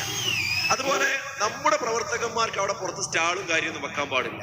എന്നാൽ എതിരാളി ജമാഅത്തെ ഇസ്ലാമിയുടെ അതുപോലെ മടവൂർ വിഭാഗത്തിന്റെ അവരുടെ സ്റ്റാളുകളൊക്കെ ഒരു കുഴപ്പമില്ലാതെ അവിടെ നിലനിൽക്കുന്നത് കാണാൻ സാധിക്കും. അതുപോലെ തന്നെ MES-ന്റെ സംസ്ഥാന പ്രസിഡന്റ് ഡോക്ടർ ഫസൽ ഗഫൂർ ആ ഒരു സമ്മേളനത്തിൽ വെച്ചുകൊണ്ട് നമ്മുടെ പ്രവർത്തകന്മാരെ തന്നെ അടച്ചാക്ഷേപിച്ചുകൊണ്ട് ഇബിലീസുകൾ എന്ന രൂപത്തിൽ തന്നെ അടച്ചാക്ഷേപിച്ചുകൊണ്ട് സംസാരിച്ചു. അത് ശരിയല്ലെന്ന് ബഹുമാന്യനായ ഈ വേദിയിലിരിക്കുന്ന ഹുസൈൻ സലഫി അദ്ദേഹത്തിന്റെ സംസാരത്തിൽ അത് പറഞ്ഞു. അപ്പോൾ അതിനെക്കുറിച്ച് ബഹുമാന്യനായ TP പറഞ്ഞത് എന്താ? ഹുസൈൻ സലഫിയുടെ സംസാരം ഒരു അപശബ്ദമാണ്, എന്നാൽ മുജാഹിദീങ്ങളെ പരസ്യമായി ചീത്ത പറഞ്ഞ വാക്കിന് ഒരു പ്രശ്നമില്ല. അപ്പൊ അവരെ സന്തോഷിപ്പിക്കുക, നമ്മളെ പ്രവർത്തകന്മാരെ പ്രയാസപ്പെടുത്തുന്ന നിലപാട് മാത്രമല്ല. പ്രോഗ്രാമിലുള്ള ആളുകൾക്ക് വിലക്ക്, ബഹുമാന്യനായ MSISM-ന്റെ സംസ്ഥാന ജനറൽ സെക്രട്ടറി K സജ്ജാദും അതുപോലെ തന്നെ ഷഹീദ് ഏലാങ്കോട് എന്ന് പറയുന്ന ട്രഷററും യുവജന സമ്മേളനത്തിൽ സ്വാഗതവും അധ്യക്ഷനും പറയേണ്ട ആളുകളാണ്. ആ സമയത്ത് അവര് വേദിക്കരികിലുണ്ട്, അവരെ വിളിക്കണില്ല, നേരെ ബാക്കിൽ നിന്ന് അനൗൺസ് ചെയ്തുകൊണ്ട് പരിപാടി മുന്നോട്ട് പോവുക, അവർ തിരിച്ചു പോരാ. എന്നാൽ ജമാഅത്തെ ഇസ്ലാമിയുടെ O അബ്ദുള്ള സാഹിബ് അവിടെ വരുന്നു, അദ്ദേഹം പ്രോഗ്രാമിലില്ല, അദ്ദേഹത്തിന് പ്രോഗ്രാമിൽ ഉൾപ്പെടുത്തിക്കൊണ്ട് O അബ്ദുറഹ്മാൻ അവസരം കൊടുക്കുന്നു. ആലോചിച്ച് നോക്കിങ്ങൾ, നമ്മുടെ സംഘടനയുടെയും നമ്മുടെ പ്രവർത്തകന്മാർ ഈ പ്രോഗ്രാമിൽ ഉണ്ടായിട്ടും അവിടെ എന്തില്ല, സീറ്റില്ല, അവരെ തിരിച്ചയക്കുന്ന അവസ്ഥ. പിലാത്തറ സമ്മേളനം ഉണ്ടായപ്പോ അത് കഴിഞ്ഞ ശേഷം ഇതാ നിങ്ങൾക്ക് ഇപ്പൊ സമ്മേളനം മോശമാണ് എന്ന് മാധ്യമം പത്രത്തിൽ ലേഖനം എഴുതിയ ആളായിരുന്നു O അബ്ദുള്ള സാഹിബ്. അദ്ദേഹത്തിന് ഇത്രയും കാലം കഴിഞ്ഞപ്പോ ഈ രൂപത്തിലാണ് സ്വീകരണം കൊടുത്തത്. മാത്രമല്ല സമ്മേളനം കഴിഞ്ഞപ്പോ പ്രബോധനത്തെ വിലയിരുത്തിക്കൊണ്ട് എഴുതിയത് എന്താ? ഇപ്രാവശ്യത്തെ മുജാഹിദ് സമ്മേളനം നന്നായിരിക്കുന്നു. കാരണം സാധാരണ സമാപന സമ്മേളനത്തിൽ ഇവിടെയുള്ള മറ്റു മുസ്ലിം സംഘടനകളൊക്കെ നിങ്ങൾ വിമർശിക്കാറുണ്ട്, ഇപ്രാവശ്യം ആരെയും വിമർശിച്ചിട്ടില്ല, നിങ്ങളുടെ കൂട്ടത്തിലുള്ള കുറച്ച് ആൾക്കാരെ വിമർശിച്ചിട്ടുള്ളൂ. ഈ പാത നല്ല പാതയാണ്, ഇത് പ്രതീക്ഷ നൽകുന്നുണ്ട്. സാധാരണ മുജാഹിദ് പ്രസ്ഥാന സമ്മേളനം കഴിഞ്ഞ് ഇവർക്കൊക്കെ തലവേദന ഉണ്ടാവുക ചെയ്യാം, പക്ഷെ അവരൊക്കെ സുഖമായിട്ട് കിടന്നുറങ്ങുക, യഥാർത്ഥ മുജാഹിദീകൾ അടങ്ങാറാവുകയും ചെയ്യാം. അപ്പൊ എന്ത് നിലപാടാണ് സ്വീകരിക്കുന്നത് എന്ന് അതിൽ നിന്ന് നമുക്ക് കാണാൻ സാധിക്കുന്ന കാര്യമാണ്. മാധ്യമം എഡിറ്റോറിയൽ എഴുതി ആ എഡിറ്റോറിയലിലും തന്നെ ഇപ്പോൾ KNMന്റെ നേതൃത്വം നല്ല നേതൃത്വമാണെന്ന്, മാധ്യമം നല്ല നേതൃത്വമാണെന്ന് പറയണമെങ്കിൽ ഏത് ആദർശമാണ് നമ്മുടെ ആളുകൾ സ്വീകരിച്ചിരിക്കുന്നതെന്ന് മനസ്സിലാക്കേണ്ടതുണ്ട്. ജമാഅത്തെ ഇസ്ലാമി പണ്ട് മുതലേ നമ്മെ അക്ഷരപൂജകരാണ് എന്ന് അവര് പറയാറുണ്ട്. പ്രമാണത്തിനെ സ്വീകരിക്കുന്നത് കൊണ്ട് അവർ നമ്മളെ പറ്റി പറയാറുള്ളത് നമ്മൾ അക്ഷരപൂജകരാണ് എന്നാണ്. അക്ഷരപൂജകരാണ് എന്ന് ഈ മാധ്യമത്തിന്റെ എഡിറ്റോറിയലിൽ അവർ എഴുതി. പക്ഷേ അതേ സംഗതി തന്നെ അവരുടെ അഡ്വോക്കിന്റെ പ്രസിഡന്റ് അതേ കാര്യം വിചിന്തനത്തിൽ വീണ്ടും ആവർത്തിച്ചിരിക്കുകയാണ്, നമ്മൾ അക്ഷരപൂജകരാണ് എന്ന്. അപ്പൊ അതേ വാദം അവര് തന്നെ ഏറ്റെടുക്കുന്ന അവസ്ഥയാണ് കാണുന്നത്. മാത്രവുമല്ല, ഇപ്പോൾ അവർ നടത്തിയ കടപ്പുറത്തൊരു സമ്മേളനം ഉണ്ടായിരുന്നു. ആ സമ്മേളനത്തിൽ പറഞ്ഞത് എന്താ? ഈ അഡ്വോക്കിന്റെ പ്രസിഡന്റ് തന്നെ പറഞ്ഞത്, നിങ്ങൾക്ക് യൂട്യൂബിൽ അതടിച്ചാൽ അത് കേൾക്കാൻ സാധിക്കും. അദ്ദേഹം പറയാണ്, ഇവരെ നേരിടാൻ, ആരെ?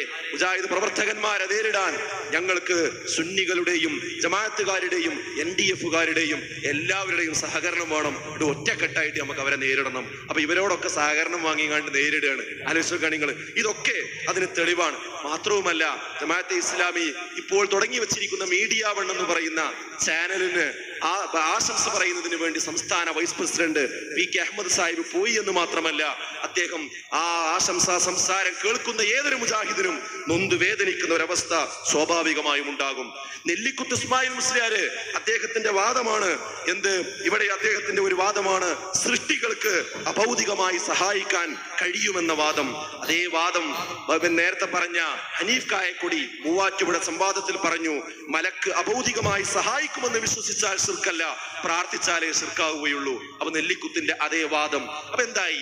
ചുരുക്കി പറഞ്ഞാൽ, ആദർശ വിരോധികളെ സന്തോഷിപ്പിക്കുകയും നമ്മുടെ പ്രവർത്തകന്മാരെയും പണ്ഡിതന്മാരെയും ദുഃഖിപ്പിക്കുകയും ചെയ്യുന്ന ഒരു നിലപാട് സ്വീകരിച്ചിട്ടുണ്ട്. എന്തുകൊണ്ടാണ് ഈ അവസ്ഥ വന്നത് എന്ന് നമ്മൾ മനസ്സിലാക്കണം. അതിന് വരാനുള്ള കാരണം, ആദർശ വിയോജിപ്പ് കാരണം ഇറങ്ങിപ്പോയവരുമായി രഹസ്യമായ ബാന്ധവത്തിൽ ഇപ്പോഴുള്ള നേതൃത്വം ഇടപെട്ടു എന്നത് തന്നെയാണ്. അത് മുൻകാലത്തുണ്ടായിട്ടില്ല. സമസ്ത ഇതിൽ നിന്ന് പിരിഞ്ഞു പോയി ഉണ്ടായതാണ്. പിന്നീട് അവർ പിരിഞ്ഞു പോയ ശേഷം അവരെ പിന്നാലെ പോയിട്ട് ലയനത്തിന് വേണ്ടി നമ്മളെ നേതാക്കന്മാർ ശ്രമിച്ചിട്ടില്ല. ജമാഅത്തെ ഇസ്ലാം ഇതിൽ നിന്ന് പിരിഞ്ഞു പോയവരാണ്. പിന്നെ അവരെ പിന്നാലെ പോയിട്ട് അവരുമായി ലയിക്കാനുള്ള പരിപാടി നമ്മുടെ നേതൃത്വം പിന്നീട് ചെയ്തിട്ടില്ല. അതുപോലെ ചേകന്നൂർ മൗലവിയും അദ്ദേഹത്തിന്റെ ആദർശവും ഇതിൽ നിന്ന് പിരിഞ്ഞു പോയതാണ്. പിന്നീട് ചേകന്നൂരുമായി ഒരു അലയൻസ് ഉണ്ടാക്കാൻ വേണ്ടി പോയിട്ടില്ല. എന്നാൽ 2002 മടവൂർ വിഭാഗം ഇതിൽ നിന്ന് പിരിഞ്ഞുപോയി. അത് നിസ്സാര കാരണങ്ങളല്ല, വളരെ ഗുരുതരമായ കാരണങ്ങൾ കാരണം അവർ പിരിഞ്ഞുപോയി. അത് ആർക്കും ഓർമ്മയുണ്ടാകില്ല. ഈ പുസ്തകം ചില ആളുകൾക്ക് ഇന്നു മുതൽ തലവേദനയാണ്. ഏതാണ് ഈ പുസ്തകം? 2001 ജൂൺ 4 ഉളിക്കൽ മദീനത്തുൽ ഉലൂമിൽ ചേർന്ന കേരള ജംഇയ്യത്തുൽ ഉലമാ നിർവാഹക സമിതി യോഗ തീരുമാനങ്ങൾ. മടവൂർ വിഭാഗത്തെ പുറത്താക്കാൻ ഉള്ള കാരണം എന്താന്ന് വിശദീകരിച്ച് അന്ന് ചർച്ച ചെയ്തെടുത്ത 17 തീരുമാനങ്ങളാണ്. ഈ 17 തീരുമാനങ്ങൾ പ്രകാരമാണ് അവരെ പുറത്താക്കിയിട്ടുള്ളത്. ഇതിൽ ഒന്നാമത്തെ കാര്യം തന്നെ മൻഹജുസ് സലഫ് സ്വീകരിക്കണമോ വേണ്ടയോ, അത് സ്വീകരിക്കേണ്ടതില്ല എന്നായിരുന്നു അവരുടെ നിലപാട്. അത് 5-ാം മദ്ഹബാണ്, അത് ഗൾഫ് ഇറക്കുമതിയാണ് എന്നാണ് മടവൂർ വിഭാഗം വാദിച്ചത്. അല്ല എന്ന് നമ്മളും വാദിച്ചു. അവസാനം അവർക്ക് അംഗീകരിക്കേണ്ടി വന്നു. അതുപോലെ വളണ്ടിയർ കോർ എന്ന രഹസ്യമായ ഒരു വിങ് തന്നെ അവര് ഉണ്ടാക്കുന്ന ഒരവസ്ഥ അവർക്ക് ഉണ്ടായി. ഇതൊക്കെ ഉണ്ടായി. ഇതിന്റെ അടിസ്ഥാനത്തിലാണ് ഈ തീരുമാനങ്ങൾ ഉണ്ടായത്. അങ്ങനെ അന്ന് ജമിയത്തുൽ ഉലമ ഈ തീരുമാനങ്ങൾ എടുത്തു. പക്ഷേ ഇതിനെ ലംഘിച്ചുകൊണ്ട് ആളില്ലാത്ത 180 പേജ് വരുന്ന ഒരു പുസ്തകം, അവർ ഒരു നീല പുസ്തകം, അത് നീല കളറുണ്ടതായതുകൊണ്ട് അതിന് നീല ബുക്ക് എന്നാ പേര് പറഞ്ഞിരുന്നത്, ഒരു പുസ്തകം അവര് പുറത്തിറക്കി. അങ്ങനെ ഈ 18 തീരുമാനത്തെയും അവർ ഗണ്ണിച്ചു. അതുകൊണ്ടാണ് ആ നടപടിക്ക് അവർ വിധേയരായതും അവർ ഇതിൽ നിന്ന് ഇറങ്ങിപ്പോകാനുണ്ടായ കാരണവും. ഏതുവരെ അവരെത്തിയെന്നറിയോ? ആശയ സമന്വയം എന്ന് പറയുന്ന ഒരു മാസിക അവർ പുറത്തിറക്കിയിരുന്നു. ആ ആശയ സമന്വയത്തിൽ വേശ്യപ്പെണ്ണിന്റെ കഥ പറയുന്ന അവസ്ഥ, അതുപോലെ തന്നെ വളണ്ടിയർ കോർ എന്ന രഹസ്യ വിഭാഗം ഹദീസ് നിഷേധത്തിന്റെ അവസ്ഥ. അവര് ഈ കഴിഞ്ഞ 10 വർഷം ആ വിശ്വാസത്തിലും ആ സ്വഭാവത്തിലുമാണ് അവർ മുന്നോട്ട് പോയത്. ഖുർആനിന് എതിരായ സ്വഹീഹായ ഹദീസ് ഉണ്ട് എന്നാണ് അവരുടെ വാദം. ഒരിക്കലും നഊദു ബില്ലാഹ് അങ്ങനെ ഉണ്ടാവുകയില്ല. ഖുർആനിനെതിരായ ഹദീസ് ആണെങ്കിൽ അത് ദുർബലമായിരിക്കും, സ്വഹീഹാണെങ്കിൽ ഉണ്ടാവില്ല. കാരണം ഖുർആനും വഹിയാണ്, ഹദീസും വഹിയാണ്. അത് രണ്ടും അല്ലാഹുവിൽ നിന്നാണ്. ഒരിക്കലും അല്ലാഹു വൈരുദ്ധ്യം പറയുകയില്ല. വൈരുദ്ധ്യം പറയുമെന്ന വാദമാണ് അവരിന്ന് വാദിച്ചു കൊണ്ടിരിക്കുന്നത്. ഇൻഷാ അല്ലാഹ് ബഹുമാന്യനായ സലഫിയുടെ സംസാരത്തിൽ അവരുടെ അപകടങ്ങൾ എന്താണ് എന്ന് നിങ്ങൾക്ക് കേൾക്കാൻ സാധിക്കുമെന്നാണ് ഞാൻ വിചാരിക്കുന്നത്. അപ്പോൾ അത്തരം അവസ്ഥയുള്ള ആളുകളെ ഒഴിവാക്കി മാറ്റി നിർത്തിയവരാണ്. എന്നിട്ട് നമ്മള് 10 വർഷം ഗംഭീരമായി പ്രവർത്തിച്ചു. മുജാഹിദ് പ്രസ്ഥാനം വട്ടപൂജ്യമാകുന്നാണ് അവർ പറഞ്ഞത്. പക്ഷെ അവരാണ് വട്ടപൂജ്യമായത്. നമ്മുടെ സാൽവേഷനുകൾ, അതുപോലെ തന്നെ സമ്മേളനങ്ങൾ, അതുപോലെ തന്നെയുള്ള ക്യാമ്പയിനുകൾ, നിരവധി പരിപാടികൾ, ഒരുപാട് പുതിയ പ്രദേശങ്ങളിലേക്ക് ഇസ്ലാമിക പ്രസ്ഥാനം കടന്നു ചെന്നു. നല്ല നല്ല മാറ്റങ്ങൾ ഉണ്ടായി. അങ്ങനെ സജീവമായി മുന്നോട്ട് പോയപ്പോ നേരത്തെ പറഞ്ഞ രീതിയിൽ ഞാൻ പറഞ്ഞല്ലോ, മറ്റു ആളുകളൊന്നും പിരിഞ്ഞു പോയപ്പോ കാണിക്കാത്ത ഒരു ശൈലി ഇവിടെ നേതൃത്വം സ്വീകരിച്ചു. പിരിഞ്ഞു പോയ ആളുകളുമായി രഹസ്യ ബാന്ധവം തുടങ്ങി. അതിന് നേതൃത്വത്തിന്റെ ഒത്താശയുണ്ടാകാൻ തുടങ്ങി. യഥാർത്ഥ സലഫിയത്തിനോട് അവർക്ക് പിന്തിരിഞ്ഞ ഒരു സമീപനമുണ്ടായി. എങ്ങനെയെങ്കിലും മടവൂർ വിഭാഗവുമായി യോജിക്കാനുള്ള ഒരു ശ്രമമുണ്ടായി. ഒരുപാട് ശ്രമങ്ങൾ. അതിലൊരു പ്രധാനപ്പെട്ട ശ്രമം ഞാൻ പറയാം. 2010 നവംബർ മാസത്തിലാണ് ആ ശ്രമം നടക്കുന്നത്. ഞാനത് കേട്ടുകേൾവിന്റെ അടിസ്ഥാനത്തിലല്ല പറയുന്നത്. ആ സന്ദർഭത്തിൽ ISMന്റെ സംസ്ഥാന ഭാരവാഹി, സംസ്ഥാന ജനറൽ സെക്രട്ടറി എന്ന പോസ്റ്റിൽ ഇരിക്കുന്നത് കൊണ്ട് തന്നെ എനിക്കുള്ള ചില വ്യക്തിപരമായ അനുഭവങ്ങൾ ചുരുക്കിയാണെന്ന് പറയാൻ എന്റെ സമയം അതിന് അനുവദിക്കുമെന്ന് എനിക്കറിയില്ല. അതായത് മടവൂർ വിഭാഗവുമായി ലയിക്കാൻ നമ്മുടെ നേതൃത്വത്തിന് സർവ്വ ഒത്താശയുമായി അന്ന് നല്ല നീക്കങ്ങൾ നടന്നു. ഞാൻ ആദ്യം ചെയ്തത് എന്താ അറിയാം, പല രംഗങ്ങളും നടന്നു പോയിട്ടുണ്ട്. അതില് ബഹുമാന്യനായ AP തന്നെ ആ കാര്യത്തിന് മുൻകൈ എടുത്തിട്ടുണ്ട്. TP മുൻകൈ എടുത്തിട്ടുണ്ട്. അബ്ദുറഹ്മാൻ സലഫി അതിന്റെ കൂടെ കൂടിയിട്ടുണ്ട്. നൂർ മുഹമ്മദ് നൂർഷ കൂടിക്കൊടുത്തിട്ടുണ്ട്. ഇവരുടെ ഒക്കെ അനുവാദത്തോടു കൂടി ഇത് നടക്കാൻ മുന്നോട്ട് പോയിട്ടുണ്ട്.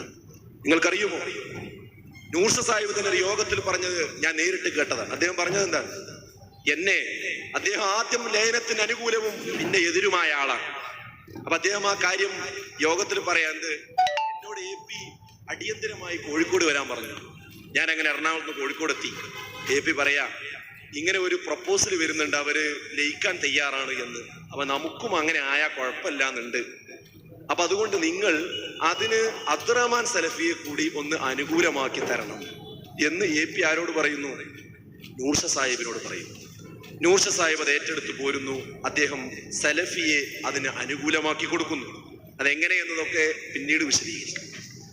അതിനുശേഷം അവരതിന്റെ പ്രവർത്തനങ്ങളുമായി മുന്നോട്ട് പോയി. അങ്ങനെ മീറ്റിങ്ങുകളിൽ ചർച്ചകളായി. 7 അംഗ സമിതി അതിന് രൂപപ്പെടുത്തി. AP, TP അതുപോലെ തന്നെയുള്ള ആളുകൾ അടങ്ങുന്ന 7 അംഗ സമിതി ഈ ലയനത്തിനു വേണ്ടി കമ്മിറ്റി എടുത്തു. അതിന്റെ ചർച്ചകൾ നടക്കുകയാണ്. ഈ വിവരങ്ങളൊന്നും ഞങ്ങളാരും അറിയില്ല. ഞങ്ങളറിയില്ല പറഞ്ഞാൽ ISM MSM ഒന്നും അറിയില്ല. അപ്പോഴാണ് പെട്ടെന്നൊരു വർക്കിംഗ് ഡേയ്സിൽ KNMന്റെ ഒരു സംസ്ഥാന എക്സിക്യൂട്ടീവ് വിളിക്കുന്നത്. അന്ന് ഒരു ഹോസ്പിറ്റൽ കേസ് ഉള്ളത് കാരണത്താൽ എനിക്ക് അരമണിക്കൂർ വൈകിയാണ് യോഗത്തിലെത്താൻ സാധിച്ചത്. ഞാൻ എത്തുമ്പോൾ അവിടെ കാണുന്ന ചർച്ച ഞെട്ടിപ്പിക്കുന്ന ചർച്ചയാണ്. അവിടെ സ്വാഗതം അധ്യക്ഷന്റെ സംസാരമൊക്കെ കഴിഞ്ഞ ശേഷമാണ് ആ ചർച്ച. എന്താ ചർച്ച? മടവൂർ വിഭാഗവുമായി ലയിച്ചതുപോലെയാണ് ചർച്ചയിൽ അംഗങ്ങൾ പറയുന്നത്. അവരെ മർക്കസ് ദേവ അങ്ങോട്ട് കിട്ടും. അതിന് കരാർ പത്രങ്ങളെ പറ്റിയും കാര്യങ്ങളെ പറ്റിയും ഞാൻ ഇത്ര പെട്ടെന്ന് ഇങ്ങനത്തെ ഒരു ചർച്ച ഇവിടെ വന്നു എനിക്ക് മനസ്സിലാണില്ല. അപ്പൊ ഞാൻ അവിടെ എണീറ്റ് നിന്നുകൊണ്ട് അവിടെ നടന്ന കാര്യങ്ങളെ സംബന്ധിച്ച് അപ്പോൾ ആ കാര്യങ്ങൾ അവരെന്താണ് സംസാരിച്ചത് ഒന്നും എനിക്കറിയില്ല. പക്ഷെ ലയനമാണ് ചർച്ച എന്ന് മനസ്സിലായി. അപ്പൊ എന്റെ മനസ്സിലുള്ള ചില വികാരങ്ങൾ ഞാൻ അവിടെ പങ്കുവച്ചു. നമുക്ക് ഒരിക്കലും തന്നെ മതസംഘടനകൾ രണ്ട് ആദർശങ്ങൾ തമ്മിൽ രാഷ്ട്രീയ സംഘടനകൾ യോജിക്കുന്നത് പോലെ സ്ഥാനമാനങ്ങൾ പങ്കുവെച്ച് യോജിക്കാൻ പാടില്ല. അവിടെയുള്ള ലയനത്തിന്റെ മാനദണ്ഡം എന്താ അറിയോ? 9 ആളുകൾ അവരിൽ നിന്ന് ഇങ്ങോട്ട് എടുക്കുക. അതുപോലെ ISMന്റെ MSMന്റെ പ്രസിഡന്റ് അവരാണെങ്കിൽ സെക്രട്ടറി നമ്മൾ. ഇങ്ങനെ സ്ഥാനമാനങ്ങൾ പങ്കുവെച്ച ഒരു ചർച്ച, ഒരു ലയനം. ഇത് രാഷ്ട്രീയ സംഘടനകൾ തമ്മിലുള്ള ലയനമാണ്. 2 ആദർശങ്ങൾ തമ്മിൽ. നേരത്തെ പറഞ്ഞ ജംഇയ്യത്തുൽ ഉലമയുടെ 17 തീരുമാനങ്ങൾ നിലനിൽക്കെ ഈ തീരുമാനങ്ങളെ വെല്ലുവിളിച്ചുകൊണ്ട് ഇപ്പോഴും അവർ പ്രസംഗിച്ചു കൊണ്ടിരിക്കെ, ഖുർആനിനെതിരായ സ്വഹീഹായ ഹദീസുകൾ ഉണ്ടെന്ന് പറഞ്ഞിരിക്കെ അതിനുവേണ്ടി ഇപ്പോഴും പ്രവർത്തിച്ചു കൊണ്ടിരിക്കുന്ന, പേനയെടുത്തുകൊണ്ടിരിക്കുന്ന, നാമം കൊണ്ട് പ്രസംഗിച്ചു കൊണ്ടിരിക്കുന്ന ആളുകളെ ഈ രൂപത്തിൽ നമ്മൾ ഇങ്ങോട്ട് എടുക്കുക എന്ന് പറയുന്നത് ശരിയല്ല എന്ന് പറഞ്ഞ കൂട്ടത്തിൽ അന്ന് എന്റെ മനസ്സിനെ വല്ലാതെ പിടിച്ചു കുലുക്കിയ മടവൂർ വിഭാഗത്തിന്റെ ഒരു വ്യക്തിയുമായി ബന്ധപ്പെട്ട ഒരു അനുഭവം കൂടി ഞാൻ ആ യോഗത്തിൽ പറഞ്ഞു. ആ അനുഭവം നിങ്ങളൊന്ന് കേൾക്കേണ്ടതുണ്ട്. ആ മടവൂർ വിഭാഗത്തിലെ ആ ആൾക്കാരുടെ അവസ്ഥ എന്താണെന്ന് നിങ്ങൾക്കറിയോ? ബഹുമാനായ നമ്മുടെ തിരുവനന്തപുരത്തുള്ള ഒരു പ്രവർത്തകൻ ഉണ്ട്. ഈ സദസ്സിലുണ്ടാ പ്രവർത്തകൻ. അദ്ദേഹത്തിന് നേരിട്ട് അനുഭവമുള്ള ഒരു കാര്യം. നിങ്ങൾക്ക് ആർക്കും സംശയം ഉണ്ടെങ്കിൽ അദ്ദേഹത്തോട് ചോദിച്ചാൽ മതി. ബാക്കി കാര്യം പേര് പറയാ ചോദിക്കാൻ നല്ലതാണ്, എന്നെ വിളിക്കേണ്ട, അദ്ദേഹത്തെ വിളിച്ചാൽ മതി. നസീർ എന്ന് പറയുന്ന നമ്മുടെ തിരുവനന്തപുരത്തൊരു പ്രവർത്തകൻ, അദ്ദേഹമാണ് ആ അനുഭവം എന്നോട് പറഞ്ഞതെന്ന്. അന്നാണ് ആ കാര്യം പറഞ്ഞത്. അന്നാണ് ആ യോഗത്തിന് ഞാൻ ചെല്ലുന്നത്. എന്താ സംഭവം എന്നറിയോ? അദ്ദേഹം കോഴിക്കോട്ട് നിന്ന് തിരുവനന്തപുരത്തേക്ക് ട്രെയിനിൽ യാത്ര പോരുന്ന സമയത്ത്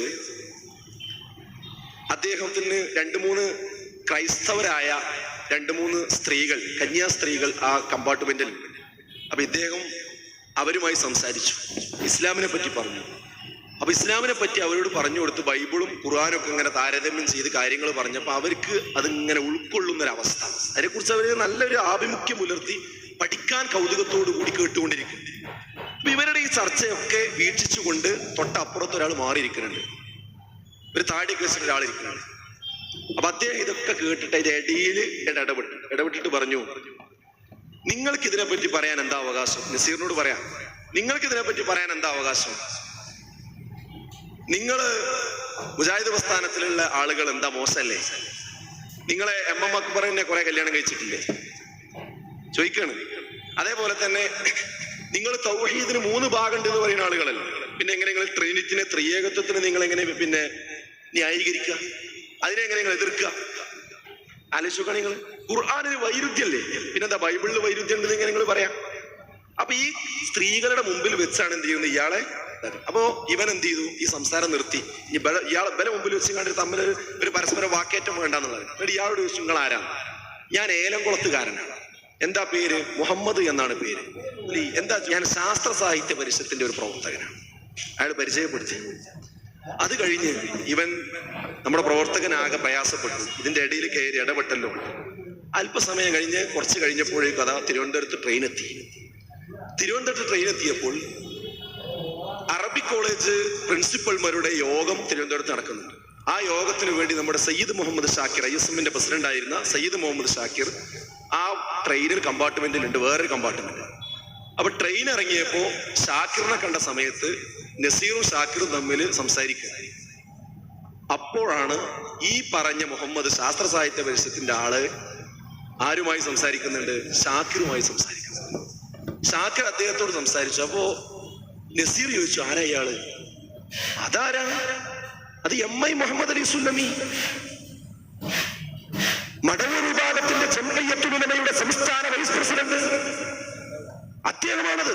അപ്പൊ അദ്ദേഹവും ഒരു കോളേജിന്റെ പ്രതിനിധിയായിട്ട് യോഗത്തിന് വരികയാണ്. അത് ഷാക്കിറിനെ കണ്ട് സംസാരിക്കണേ. പക്ഷെ ഷാക്കിറിനെ ഇയാൾക്ക് ബന്ധമുള്ളത് അറിയില്ല. ഞാൻ ആ അനുഭവം എക്സിക്യൂട്ടീവിൽ പറഞ്ഞു. ഇങ്ങനെയുള്ള പണ്ടിൽ കളവ് പറയുന്ന ഇസ്ലാമിക ദഅവത്ത് പച്ചയായി നടത്തുമ്പോൾ ആ ദഅവത്തിനെ കോടാലി വെക്കാൻ കടന്നു വരികയും കളവ് പറയുകയും ചെയ്യുന്ന ഇത്തരം ആളുകളുമായിട്ടാണോ നമ്മൾ ലയിക്കുന്നത്? അല്പം വൈകാരികമായി തന്നെ ഞാൻ ആ യോഗത്തിൽ സംസാരിച്ചു. അപ്പോൾ നൂർഷ സാഹിബ് എഴുന്നേറ്റ് പറഞ്ഞു, മൊത്തത്തിൽ എക്സിക്യൂട്ടീവിന് തോന്നിയത് ഇങ്ങനത്തെ ആൾക്കാരെ യോജിക്കാൻ പാടില്ല. അപ്പൊ ആ ഉണ്ടാക്കി കൊണ്ടുവന്ന അജണ്ട പൊളിയുന്നു എന്ന് വന്നപ്പോ നൂർഷ സാഹിബിന് ബേജാറ്. അദ്ദേഹം എണീറ്റിട്ട് പറഞ്ഞു, അഷ്റഫ് പറഞ്ഞത് വളരെ ഗൗരവമുള്ള കാര്യമാണ്, അവരെടുത്ത് തകരാറുണ്ടെങ്കിൽ ശരി തന്നെയാണ്. പക്ഷെ നമ്മളൊരു തീരുമാനം എടുത്തിട്ടുണ്ട്. എന്താ? അവര് ഏറ്റവും വിഷമുള്ള ആൾക്കാര് നേരത്തെ പുറത്താക്കിയ 35 ആളുകളാണ്. ആ 35 ആളുകൾ ഒരിക്കലും നമ്മൾ എന്ത് ചെയ്യൂല, ഇതിലേക്ക് പ്രവേശിപ്പിക്കൂല. അവരാദ്യഘട്ടത്തിൽ എടുക്കൂല, 1 വർഷം കഴിഞ്ഞിട്ടേ അവരെടുക്കുള്ളൂ. ബാക്കിയുള്ളവരെ നമ്മൾ ആദ്യം എടുക്കുള്ളൂ. അപ്പൊ TP പ്രസിഡന്റ് എഴുന്നേറ്റ് പറഞ്ഞു, ഇല്ല, അങ്ങനെ നമ്മൾ കരാറിൽ പറഞ്ഞിട്ടില്ല. അപ്പൊ അവര് തമ്മിൽ ഒരു അഭിപ്രായ ഭിന്നത അവിടെ വന്നു. അപ്പൊ നൂർഷ വീണ്ടും സൂചിപ്പിച്ചു, TP വീണ്ടും ആവർത്തിച്ചു. അങ്ങനെ അവർ രണ്ടുപേരും അവിടെ ഇരുന്നു. അവസാനം ചർച്ച ചെയ്ത് 7 അംഗ സമിതി തന്നെ ഇതിൽ തീരുമാനമെടുക്കട്ടെ എന്നും പറഞ്ഞ് എക്സിക്യൂട്ടീവ് പിരിഞ്ഞ് എല്ലാവരും ഇറങ്ങിപ്പോയപ്പോ നൂർഷ സാഹിബ് പ്രസീഡിയത്തിലേക്ക് നടന്നു ചെന്നു. ഞാൻ അദ്ദേഹത്തിന്റെ പിന്നിലുണ്ട്. TPയോട് വളരെ ശക്തമായി പറഞ്ഞു, TP 35 ആളുകൾ എടുക്കില്ല എന്ന് നമ്മൾ പറഞ്ഞതാണ്. TP പറഞ്ഞു, അങ്ങനെ പറഞ്ഞിട്ടില്ല. രണ്ടുപേരും അങ്ങോട്ടും ഇങ്ങോട്ടും തർക്കമായി. ആ തർക്കത്തിൽ നൂർഷ സാഹിബ് തിരിഞ്ഞു നിന്ന് പറഞ്ഞു, എന്നാൽ ഇനി ഇത് നടക്കൂല. എന്ത് നടക്കൂല? ഇനി ലേലം നടക്കില്ല. അങ്ങനെയാണ് നൂർഷയും TPയും തമ്മിൽ ഈ വിഷയത്തിൽ തെറ്റുകയും പിന്നീട് നൂർഷയും സലഫിയെ രണ്ടാമതും ഘട്ടനാക്കി. ആദ്യം അനുകൂലമാക്കിയ നൂർഷ പിന്നീട് എതിരാക്കി. ഞങ്ങളെ സംബന്ധിച്ചിടത്തോളം ആദ്യം മുതലേ ഇത് നടക്കാൻ പാടില്ല എന്നുള്ള അഭിപ്രായക്കാരെ. കാരണം 2 ആദർശങ്ങൾ തമ്മിൽ യോജിക്കേണ്ട കാര്യമില്ലല്ലോ. അവിടുന്ന് ആര് മാറുകയാണെങ്കിൽ അവർക്ക് എപ്പോഴും മാറി വരാം. നമ്മൾ സ്വീകരിച്ചിട്ടുണ്ട്. അല്ലാതെ രാഷ്ട്രീയ പാർട്ടികൾ ലയിക്കുന്ന മാതിരി ലയിക്കുന്നത് ശരിയല്ല എന്ന ആശയമാണ് നമുക്കൊക്കെ ഉണ്ടായിരുന്നത്. അതുകൊണ്ട് തന്നെ അദ്ദേഹം പിന്നീട് പല സമയത്തും ഞങ്ങളുമായി ബന്ധപ്പെടുകയും ബഹുമാനായ AP ക്കും TP ക്കും എതിരായി സ്ക്വാഡ് വർക്കുകൾ നടത്തുകയും ആളുകളെ വിളിച്ചു പറയുകയും അങ്ങനെ 2 കോഴി 7 അംഗ സമിതിയിൽ ഭിന്നിപ്പ് വന്നു. അത് എവിടെ വരെ എത്തിയെന്നറിയോ? അവസാനം 2 കൂട്ടരും ഇറങ്ങി നമ്മുടെ എക്സിക്യൂട്ടീവ് മെമ്പർമാരെ സ്വാധീനിക്കാൻ വേണ്ടി വാഹനമെടുത്തു പോയി മടവൂരികളുമായി യോജിക്കാൻ വേണ്ടിയിട്ട്. ആലോചിച്ച് നോക്കണം. അത് ഞാൻ വെറുതെ പറയല്ല, എന്റെ ഒരു അനുഭവമാണ് ഞാൻ പറയുന്നത്. ഈ വിഷയം അവസാനം തീരുമാനമെടുക്കാൻ വേണ്ടി സംയുക്ത എക്സിക്യൂട്ടീവ് വിളിക്കാൻ തീരുമാനിച്ചു 2010 നവംബറിൽ ജാമിയ സലഫിയയിൽ, പുളിക്കൽ ജാമിയ സലഫിയയിൽ. ആ യോഗം തീരുമാനിക്കുന്നത് പോലെ ചെയ്യാമെന്നാണ് അവസാനം തീരുമാനിച്ചത്. അവസാന യോഗത്തിന്റെ തീയതി എത്തിയപ്പോ ഗ്രൗണ്ടിൽ നല്ല വർക്ക് നടക്കുക. ലയനത്തിന് അനുകൂലമായിട്ടും പ്രതികൂലമായിട്ടും. അനുകൂലമായിട്ട് എപിയും ഡിപിയും അടങ്ങുന്ന ആളുകൾ ഇറങ്ങി എക്സിക്യൂട്ടീവ് അംഗങ്ങളെ കണ്ടുകൊണ്ടിരിക്കുന്നു, വീടുകളിൽ പോയി കണ്ടുകൊണ്ടിരിക്കുന്നു. പ്രതികൂലമായി പ്രവർത്തിക്കാൻ വേണ്ടി സലഫിയും അതുപോലെ തന്നെ നൂർഷയും മറ്റൊരു ഭാഗത്തും പ്രവർത്തിക്കുന്നു. ഞങ്ങൾ നേരത്തെ അളന്ന നിലപാടിൽ തന്നെ ഉറച്ചു നിൽക്കുകയും ചെയ്യുന്നു. ഈ സമയത്താണ് എന്റെ ഒരു കയ്യിന് ഒരു തകരാറ് വന്നപ്പോൾ, ഡിസ്ലൊക്കേഷൻ വന്നപ്പോൾ, ഒരു ആയുർവേദ ചികിത്സക്ക് വേണ്ടി ഞാൻ കോട്ടക്കൽ ഒരു ഹോസ്പിറ്റലിൽ അഡ്മിറ്റ് ചെയ്യപ്പെട്ടിരിക്കെ. ഈ യോഗത്തിന്റെ തലേ ദിവസമുണ്ട് ബഹുമാനായ AP തന്നെ എന്നെ വിളിച്ചു. എന്നിട്ട് പറഞ്ഞു, ഞങ്ങൾ നിന്റെ അടുക്കിലേക്ക് വരുന്നുണ്ട്, നീ എവിടെ കിടക്കണോ ചോദിച്ചു. അപ്പൊ ഞാൻ ഇന്ന സ്ഥലത്താണ്. അപ്പൊ അവര് പറഞ്ഞൊരു 15 മിനിറ്റ് കഴിഞ്ഞ് ഇങ്ങനെ അവിടെ എത്തി. അപ്പൊ കോട്ടക്കൽ അവർ എത്തിയിട്ടുണ്ട്. അന്ന് മരിച്ചുപോയ ഐതി തങ്ങൾ അതുപോലെയുള്ള ആളുകളെയൊക്കെ കണ്ടുകാണ്ട് വരികയാണ്, കരുവള്ളിനെയൊക്കെ കണ്ടുകാണ്ട് വരികയാണ്. അപ്പൊ എന്റെ അടുത്ത് വന്നു. ഞാൻ അത്ഭുതപ്പെട്ടു. എന്ത്, ഞാന് ചികിത്സയിൽ കിടക്കുന്ന സ്ഥലം ഒരു റിമോട്ടായ സ്ഥലമാണ്. അവിടേക്ക് വളരെ പ്രയാസപ്പെട്ട് തന്നെ അവർ വന്നത്. AP ഉണ്ട്, TP ഉണ്ട്, പാലത്ത് അബ്ദുറഹ്മാൻ മദനിയുണ്ട്. 3 പേരും എൻ്റെ അടുക്കൽ വന്നിട്ട് പറഞ്ഞു, നാളെ മീറ്റിംഗ് ആണ്. ആ മീറ്റിങ്ങിൽ അവര് കരാർ പത്രങ്ങളൊക്കെ തന്നിട്ടുണ്ട്, മടവൂർ വിഭാഗം കരാർ പത്രം തന്നിട്ടുണ്ട്. അപ്പൊ നമുക്കിത് യോജിക്കാമെന്നാണ് ഞങ്ങളുടെ അഭിപ്രായം. നിന്റെ അഭിപ്രായം എന്താ? അപ്പൊ നാളത്തെ യോഗത്തിൽ ഞങ്ങളൊക്കെ പങ്കെടുക്കുന്നുണ്ട്. എന്റെ അഭിപ്രായത്തിന് എന്താ വില? ഞാൻ ISM സെക്രട്ടറിയാണ്. അപ്പൊ ഞാൻ പറയുന്ന അഭിപ്രായം ISM-ന്റെയും കൂടി ആവാനാണ്. ആലോചിച്ച് നോക്കണം നിങ്ങൾ. അപ്പൊ ഞാൻ പറഞ്ഞു, അല്ല സർ, ഇത് യോജിക്കുക എന്ന് പറഞ്ഞ 2 ആദർശങ്ങൾ തമ്മിൽ എങ്ങനെ യോജിക്കും? അവരിപ്പോഴും അവർ പറയുന്നത് പോലെ തന്നെയാണ്. പിന്നെ എങ്ങനെ? നമുക്കാണെങ്കിൽ ഇപ്പൊ ഒരു തകരാറ്. ഞാൻ അന്ന് പറഞ്ഞൊരു ഉദാഹരണം കൂടി എനിക്ക് ഓർമ്മയുണ്ട്. സർ, നമ്മുടെ കാലിൽ ഒരു മുറിവ് പറ്റിയാൽ ആ മുറിവ് ഉണങ്ങിപ്പോയി, എല്ലാ പ്രശ്നങ്ങളും തീർന്നു.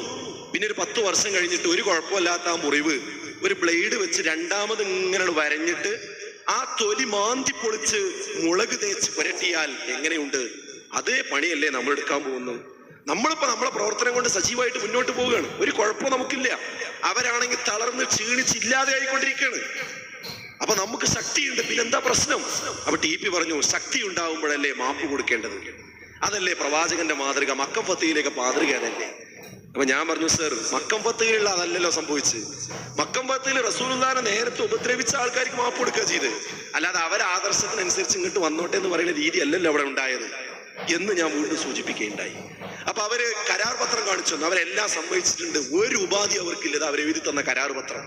അവരാ മർക്കസ് ദേവിയും ഈ 10 കൊല്ലത്തിൽ അവരുണ്ടാക്കിയ സ്ഥാപനങ്ങളൊക്കെ നമുക്ക് തരാനാ പറയുന്നത്. പിന്നെ ജമിയത്തിന്റെ അംഗീകരിക്കാന്നും പറയുന്നുണ്ട്. പിന്നെന്താ പ്രശ്നം? അപ്പൊ ഞാൻ പറഞ്ഞു, അങ്ങനെ അവർ എഴുതിയിട്ടുണ്ടെങ്കിലും അതിന് കുതന്ത്രം ഉണ്ടാവും. ഇല്ല, വായിച്ചു നോക്കുന്ന പറഞ്ഞ രേഖ തന്നു. ഞാൻ ആ കത്ത് വായിച്ചപ്പോ 1-ാമത്തെ വരിയിൽ തന്നെ അപകടം ഒളിഞ്ഞു കിടപ്പുണ്ട്. എന്താ അപകടം? എന്തായാലും അപകടം ഇവിടെ KNM യോജിച്ച് ഒന്നായി മാറുമ്പോൾ, അവര് പറഞ്ഞ നിബന്ധനകളനുസരിച്ച് ഒന്നായി മാറുമ്പോൾ ആ KNM-ന്റെ കീഴിലായിരിക്കും പള്ളികളും മദ്രസകളും മർക്കസ് ദേവിയും ഒക്കെ. എന്താ പറഞ്ഞതിന്റെ അർത്ഥം എന്നറിയോ? അവര് പറയുന്നത് പോലെ 9 ആളെ അവരെടുത്ത് നേരത്തെ പറഞ്ഞ രീതിയിലൊക്കെ ഇത് ലയിച്ച് അങ്ങനെ വരുന്നൊരു എക്സിക്യൂട്ടീവ് ഉണ്ടാവും. അവരെ ഭാഷ്യപ്രകാരം KNM-ന്റെ ഒരു ചീന്ത അവരെ കയ്യിലും ഒരു ചീന്ത നമ്മളെ കയ്യിലും. അത് രണ്ടും ലയിക്കുമ്പോൾ മാത്രമേ KNM ഉണ്ടാവുന്നുള്ളൂ. ആ KNM-ന്റെ കീഴിലാണ് എന്ത് വരിക? ഈ സ്ഥാപനമൊക്കെ വരിക. അപ്പൊ ഞാൻ പറഞ്ഞു, സർ, ഇതിൽ ഇങ്ങനെ ഒരു കളവുണ്ട്, ഒരു വഞ്ചനയുണ്ട്. 10 കൊല്ലം മുമ്പ് വളണ്ടിയർ കോറിലൂടെ അവർ നമ്മളെ വഞ്ചിച്ചിട്ട് ഇനി നിങ്ങൾക്ക് ഇത് മനസ്സിലായിട്ടില്ലേ എന്ന് ഞാൻ ചോദിച്ചു. പാലത്ത് അബ്ദുറഹ്മാൻ മദനി പറഞ്ഞു, ശരിയാണ്, ഞാൻ അവരോട് അപ്പോഴും പറഞ്ഞു അവർ ചതിക്കുന്നു. അപ്പൊ അദ്ദേഹത്തിന് മനസ്സിലായി. അലിസ്വക്കിങ്ങള് ഞാനപ്പോ പറഞ്ഞു, നമ്മൾ സത്യത്തിന്റെ മാർഗത്തിലാണ്. ഇതിലേക്ക് ആർക്കും ഇങ്ങോട്ട് തിരിച്ചു വരാം. തിരിച്ചു വരുന്നതിന്റെ മാനദണ്ഡം ഖുർആൻ ആയത്തില്ലേ, നിങ്ങൾ ആദ്യം പശ്ചാത്തപിക്കണം, പിന്നെ അവർക്ക് അപർമ്മങ്ങൾ നന്നാക്കണം, അത് തുറന്ന് പറയും വേണം. ഒരു കൊല്ലം അവരോട് പ്രസംഗിക്കട്ടെ ഈ വിഷയങ്ങളൊക്കെ. അപ്പൊ ജനങ്ങൾ പറയില്ല അവരെടുക്കണം, അല്ലാതെ നമ്മൾ എടുക്കാൻ പാടില്ല എന്ന കാര്യം പറഞ്ഞു. നമ്മൾ സത്യത്തിന്റെ കക്ഷിയാണ്, ഫിർഖത്തുൻ നാജിയാണ്, തായിഫത്തു മൻസൂറയാണ്. അതനുസരിച്ച് മുന്നോട്ട് പോകുക. ആരും ഇതിലേക്കോ അത് മനസ്സിലാക്കി വരുന്നവരൊക്കെ നമുക്ക് സ്വീകരിക്കാം. പക്ഷെ രാഷ്ട്രീയ പാർട്ടികൾ ലയിക്കണവർ ലയിക്കാൻ പാടില്ല. സത്യത്തിന്റെ കക്ഷി നമ്മളല്ലേ. അപ്പൊ TP പറഞ്ഞ വാചകം എന്റെ നെഞ്ചിലിടിച്ചു പോയി. അദ്ദേഹം പറയാണ്, അതിനെന്താ തെളിവ്? നാം സത്യത്തിന്റെ കക്ഷിയാണെന്ന് പറഞ്ഞപ്പോൾ അദ്ദേഹം പറയാം, എന്താ അതിന് തെളിവ്? ഞാൻ പറഞ്ഞു, എനിക്ക് തെളിവ്, എനിക്ക് ഉറപ്പുണ്ട്, 100% ഞാൻ ഉറപ്പിച്ച് വിശ്വസിക്കുന്നു നമ്മൾ സത്യത്തിലാണ്. അതുകൊണ്ടാണ് ഇതിന് സമയം ചെലവഴിക്കുന്നത്, അതുകൊണ്ടാണ് ഇതിനു വേണ്ടി ഞങ്ങൾ പ്രവർത്തിക്കുന്നത്. അപ്പൊ അദ്ദേഹത്തിന് മനസ്സിലായി, പറഞ്ഞ് പാളിപ്പോയി. അദ്ദേഹം പറഞ്ഞു, അല്ല ഞാൻ അങ്ങനെയല്ല ഉദ്ദേശിച്ചത്. അപ്പൊ അദ്ദേഹം തിരിച്ചെടുക്കാൻ ശ്രമിച്ചു വാക്ക്. യഥാർത്ഥത്തിൽ അന്ന് അദ്ദേഹം വസ്തുതയാണ് പറഞ്ഞത് എന്ന് ഇന്നിതാ സുന്നികളോട് അദ്ദേഹം തുറന്നു പറഞ്ഞിരിക്കുന്നു. അതെ, 5 വർഷം മുമ്പ് തന്നെ മടവൂർ വിഭാഗത്തിന്റെ മനസ്സ് ഇന്നത്തെ TP അബ്ദുള്ള കോയ മദനിക്കുണ്ടായിരുന്നുവെന്ന് അദ്ദേഹം ഇന്നിതാ തുറന്നു പറഞ്ഞിരിക്കുന്നു. എന്നോട് പറഞ്ഞല്ലോ, നമ്മൾ പിഴച്ചു പോയിട്ടുണ്ട്, നമ്മൾ സത്യത്തിന്റെ കക്ഷിയാണ് എന്നതിന് തെളിവെന്താ എന്ന് ചോദിച്ച TP, ആ TPയുടെ മനസ്സിൽ അന്ന് തന്നെ ഉണ്ട് മടവൂരികൾ പറയുന്നതാണ് ശരിയും. നോക്കി നിങ്ങൾ, സത്യധാര, ഈ സത്യധാരയിൽ അദ്ദേഹം ഒരു അഭിമുഖം കൊടുത്തിട്ടുണ്ട്. ആ അഭിമുഖത്തിൽ സുന്നികൾ ചോദിക്കുന്ന ഒരു ചോദ്യം, എന്താ ചോദ്യം എന്നറിയോ? അല്ല, മടവൂർ വിഭാഗം, ആ ചോദ്യം ഞാൻ വായിച്ചു കേൾപ്പിച്ചു തരാം. നോക്കൂ നിങ്ങൾ, അദ്ദേഹത്തിന്റെ ഫോട്ടോ വെച്ചുകൊണ്ടുള്ള അഭിമുഖമാണ്. അതിൽ പറഞ്ഞിരിക്കുക എന്താണ്? അങ്ങനെയെങ്കിൽ 2007 ഇങ്ങനെ ജിന്നിനോട് സഹായാർത്ഥന നടത്തുന്ന ശിർക്കൽ എന്ന വാദം പ്രസ്ഥാനത്തിനകത്തുനിന്ന് പുറത്തു വരുന്നത്. ഈ വാദം ശിർക്കാണെന്ന് അന്ന് തന്നെ മടവൂർ വിഭാഗം ആരോപിച്ചിരുന്നു. അപ്പോഴൊക്കെ അത് ശിർക്കല്ലെന്നും അള്ളാഹു നൽകിയ കഴിവിൽ നിന്ന് ചോദിക്കുന്ന കേവല സഹായാർത്ഥന മാത്രമാണെന്നും പറഞ്ഞ് ഔദ്യോഗിക KNM അതിനെ ന്യായീകരിക്കുകയും ലേഖനങ്ങളിലൂടെയും പ്രസംഗങ്ങളിലൂടെയും ആ നിലക്ക് വിശദീകരിക്കുകയുമായിരുന്നു. ഇങ്ങനെ 5 വർഷത്തോളം ന്യായീകരിച്ച് നടന്ന വിഷയം പിന്നീട് ശിർക്കാണെന്ന് പറയുന്നതിൽ വൈരുദ്ധ്യമില്ലേ? ശിർക്ക് തിരിച്ചറിയാൻ എന്തുകൊണ്ടാണ് മുജാഹിദ് പ്രസ്ഥാനം ഇത്രയും വൈകിയത്? ഈ ചോദ്യത്തിൽ കുറെ കുതന്ത്രങ്ങൾ അവർ ഉൾപ്പെടുത്തിയിട്ടുണ്ട്. പക്ഷെ അതൊന്നും അദ്ദേഹം ബാധകാക്കാതെ മറുപടി എന്താ പറയുന്നതെന്ന് അറിയോ? എന്താ നോക്കിങ്ങള്, ഈ ചോദ്യം ഏതായാലും എനിക്ക് ബാധകമല്ല. കാരണം ഞാനൊക്കെ അന്ന് തന്നെ അത് ശിർക്കാണെന്ന് പറഞ്ഞതാണ്. ഞാൻ അന്ന് തന്നെ വിശ്വസിച്ചുകൊണ്ട് മടവൂരികൾ പറയുന്നത് ശരിയാണ്, അതുകൊണ്ട് ആ ചോദ്യം എനിക്ക് ബാധകമല്ല. ഇനി ആർക്കെങ്കിലും, സാധാരണക്കാർക്ക് ആർക്കെങ്കിലും തെളിവാണെങ്കിൽ ഇതാ ഈ സത്യധാരയിൽ അദ്ദേഹം തന്നെ കൊടുത്താണ്, ഇതുവരെ ഇതിനെ നിഷേധിച്ചിട്ടില്ല. സഹോദരങ്ങൾ ആലോചിച്ച് നോക്കി. അതുകൊണ്ട് ഇത് അദ്ദേഹത്തിന്റെ മനസ്സിലുള്ളതുകൊണ്ടാണ് എന്നോട് എന്ത് പറഞ്ഞത്, എന്താ നമ്മൾ സത്യത്തിന്റെ കക്ഷി എന്നുള്ള കാര്യം ഉറപ്പ്. അതുകൊണ്ട് ഞാൻ ആ കാര്യം ഉറപ്പ് പറഞ്ഞു, എനിക്ക് ഉറപ്പുണ്ട് സർ, അതുകൊണ്ടാണ് നമ്മൾ ഈ വിഷയത്തിൽ ഇങ്ങനെ നിൽക്കാനുള്ള കാരണം എന്ന് തുറന്ന് പറയുകയുണ്ടായി. സുഹൃത്തുക്കളെ, അപ്പൊ ഞാൻ സൂചിപ്പിച്ചു വന്നത്, ഈ ഒരു സംഗതിക്ക് ശേഷം പിറ്റേ ദിവസമാണ് യോഗം നടക്കുന്നത്. അപ്പൊ ആ സംസാരം കഴിഞ്ഞു. അത് കഴിഞ്ഞതിന് ശേഷം അവസാനം ഞാൻ പറഞ്ഞു, എന്നെ സംബന്ധിച്ചിടത്തോളം എന്റെ അഭിപ്രായം, നമ്മൾ അന്ന് പിരിഞ്ഞത് ഇന്ന കാരണങ്ങളാൽ, ആ കാരണം അനുസരിച്ച് ഇപ്പോഴും അവർ അതനുസരിച്ച് തന്നെ പോണത്. അത് തിരുത്തുന്നവർക്ക് ഓരോരുത്തർക്ക് വരാം, അല്ലാതെ രാഷ്ട്രീയ പാർട്ടികൾ ലയിക്കുന്നത് പോലെ ലയിക്കുന്നത് നമ്മൾ 10 വർഷം മുമ്പ് പറഞ്ഞതിന് എതിരാണ്, അത് ശരിയല്ല, അത് പുതിയ പ്രശ്നങ്ങൾ നമുക്കിടയിൽ ഉണ്ടാക്കും എന്ന് പറഞ്ഞപ്പോൾ AP പറഞ്ഞു, ശരി, അവന്റെ അഭിപ്രായം പറഞ്ഞു, നമ്മൾ അഭിപ്രായം പറഞ്ഞു, ഇനി നാളെ യോഗം നടക്കട്ടെ, യോഗത്തിൽ ഹൈറായത് സംഭവിക്കട്ടെ. അപ്പൊ ഞാൻ പറഞ്ഞു, ശരി, അത് സംഭവിക്കട്ടെ, അതിന് ഞാനും പ്രാർത്ഥിക്കാമെന്നും പറഞ്ഞു. അങ്ങനെയാണ് അവിടുന്ന് അവർ ഇറങ്ങുന്നത്. പിറ്റേ ദിവസം യോഗത്തിൽ ഞങ്ങൾ പങ്കെടുത്തു. പക്ഷെ KNMന്റെ തന്നെ എക്സിക്യൂട്ടീവ് അംഗങ്ങളായ ഒരുപാട് ആളുകൾ ശക്തമായി അതിനെതിർത്തു. അങ്ങനെ അവസാനം ആ ലയനം മുടങ്ങിപ്പോയി, നടക്കാതെ പോയി. ഇങ്ങനെ ഒരു ലയനം മുടങ്ങിപ്പോയി. അത് മുടങ്ങിയപ്പോ പിന്നെ ഇത് തട്ടിക്കൂട്ടാൻ വേണ്ടി എങ്ങനെ യോജിക്കാൻ പറ്റും? അതിന് മാർഗമില്ല. പിന്നീട് ആലോചിച്ച രൂപമാണ് എന്ത്? 5/6/2011 തെരഞ്ഞെടുപ്പ് വന്നപ്പോ തെരഞ്ഞെടുപ്പിന്റെ നേതൃത്വം ശരിക്കും ഉറപ്പിച്ചു നിർത്തി ഇത്തരം ചിന്താഗതിയുള്ള ആളുകളെ താഴെ തട്ട് മുതൽ തന്നെ ഒഴിവാക്കി യോജിക്കാൻ പറ്റുന്ന ഒരു സംഘടനാ സംവിധാനം ഉണ്ടാക്കണം എന്നുള്ള നിലക്കാണ് 5/6/2011 CD ടവറിൽ ഗ്രൂപ്പ് യോഗം നടക്കുന്നത്. ഈ സമയമായപ്പോഴേക്കും അബ്ദുറഹ്മാൻ സലഫിയും നൂർഷയും വീണ്ടും അങ്ങോട്ട് തന്നെ, വീണ്ടും എന്ന് പറഞ്ഞാൽ ഈ മാറ്റർ കഴിഞ്ഞ ശേഷം വീണ്ടും അവര് ഒരുമിച്ചുകൊണ്ട് തന്നെയാണ് ഈ വിഷയത്തിൽ പിന്നെ മുന്നോട്ട് പോകുന്നത്. പിന്നെ അബ്ദുറഹ്മാൻ സലഫി ഇതിന് മുന്നിൽ നിന്നുകൊണ്ട് നായകത്വം വഹിക്കുകയാണ്. ഈ ഗ്രൂപ്പ് യോഗത്തിന് അദ്ദേഹമാണ് നേതൃത്വം കൊടുക്കുന്നത്. അത് ഗ്രൂപ്പ് യോഗത്തിൽ പങ്കെടുത്തത് നൂർ മുഹമ്മദ് നൂർഷയും, അതുപോലെ തന്നെ അബ്ദുറഹ്മാൻ സലഫി, പാലത്ത് അബ്ദുറഹ്മാൻ മദനി, അതുപോലെ KV അബ്ദുൽ ലത്തീഫ് മൗലവി, ഡോക്ടർ മുഹമ്മദ് കുഞ്ഞി, പ്രൊഫസർ അബ്ദു, ഹനീഫ് കായക്കൊടി, അനസ് മുസ്ലിയാർ പോലെയുള്ള ആളുകളൊക്കെ ഇപ്പൊ ആ രംഗത്ത് പ്രസംഗിക്കുന്ന ആൾക്കാർ മിക്കവാറും ആളുകൾ അന്നാ ഗ്രൂപ്പ് യോഗത്തിൽ പങ്കെടുത്തിട്ടുണ്ട്. അതിൽ വെച്ചിട്ടാണ് നേരത്തെ ഞാൻ പറഞ്ഞ വർത്താനം എന്ത് പറയുന്നത്, അദ്ദേഹത്തിന് സക്കരിയ സ്വലായിക്ക് ജിന്നിനോട് തേടാന്നുള്ള വാദം സൂക്ഷ്മമായി പരിശോധിച്ചാൽ ഉണ്ട് എന്ന് പറയാൻ പറ്റൂല, ഉണ്ട് എന്ന് പറയാൻ കഴിയില്ല. നമ്മളത് മൊത്തത്തിലാണ് പറയാൻ നല്ലത്. അതിന്റെ ക്ലിപ്പ് നിങ്ങളൊന്ന് കേൾക്കണം. ആ ഓഡിയോ CD പുറത്തു വന്നിട്ടുണ്ട്, ആലോചിച്ച് നോക്കി നിങ്ങള്. അങ്ങനെയാണ് യഥാർത്ഥത്തിൽ ഈ സംഭവം എന്ത് ചെയ്തു, KKP പി അബ്ദുള്ള എന്ന് പറയുന്ന ഒരു കണ്ണൂർക്കാരൻ. അവൻ ISMന്റെ ഒരു എക്സിക്യൂട്ടീവിലുള്ള ആളാ. അപ്പൊ നിങ്ങൾ വിചാരിക്കും ISMന്റെ ആളല്ലേ, നിങ്ങളല്ലേ അവനെ കൊണ്ടെടുക്കണത്. ആ ഏതൊരാളെ നമ്മൾ തെരഞ്ഞെടുക്കും, അവരെ ഉള്ളു ചൂഴ്ന്നു നോക്കാൻ നമുക്കറിയില്ല. തകരാറ് കണ്ടാൽ നമ്മൾ ഒഴിവാക്കും. തകരാറ് കണ്ടപ്പോൾ നമ്മൾ ഒഴിവാക്കിയിട്ടുണ്ട്. പക്ഷെ KNMന്റെ പല ആൾക്കാർ ഒഴിവാക്കാൻ സമ്മതിക്കാത്തത് കൊണ്ട് ഒഴിവാക്കിയിട്ടില്ല എന്ന് മാത്രം, ഒഴിവാക്കാൻ കഴിഞ്ഞില്ല എന്ന് മാത്രം. അപ്പോൾ അദ്ദേഹത്തെ ഉപയോഗിച്ചിട്ട് എന്ത് ചെയ്തു, ഇനി KJU ഒരു തീരുമാനം എടുക്കണം, KJU തീരുമാനം എടുക്കണം.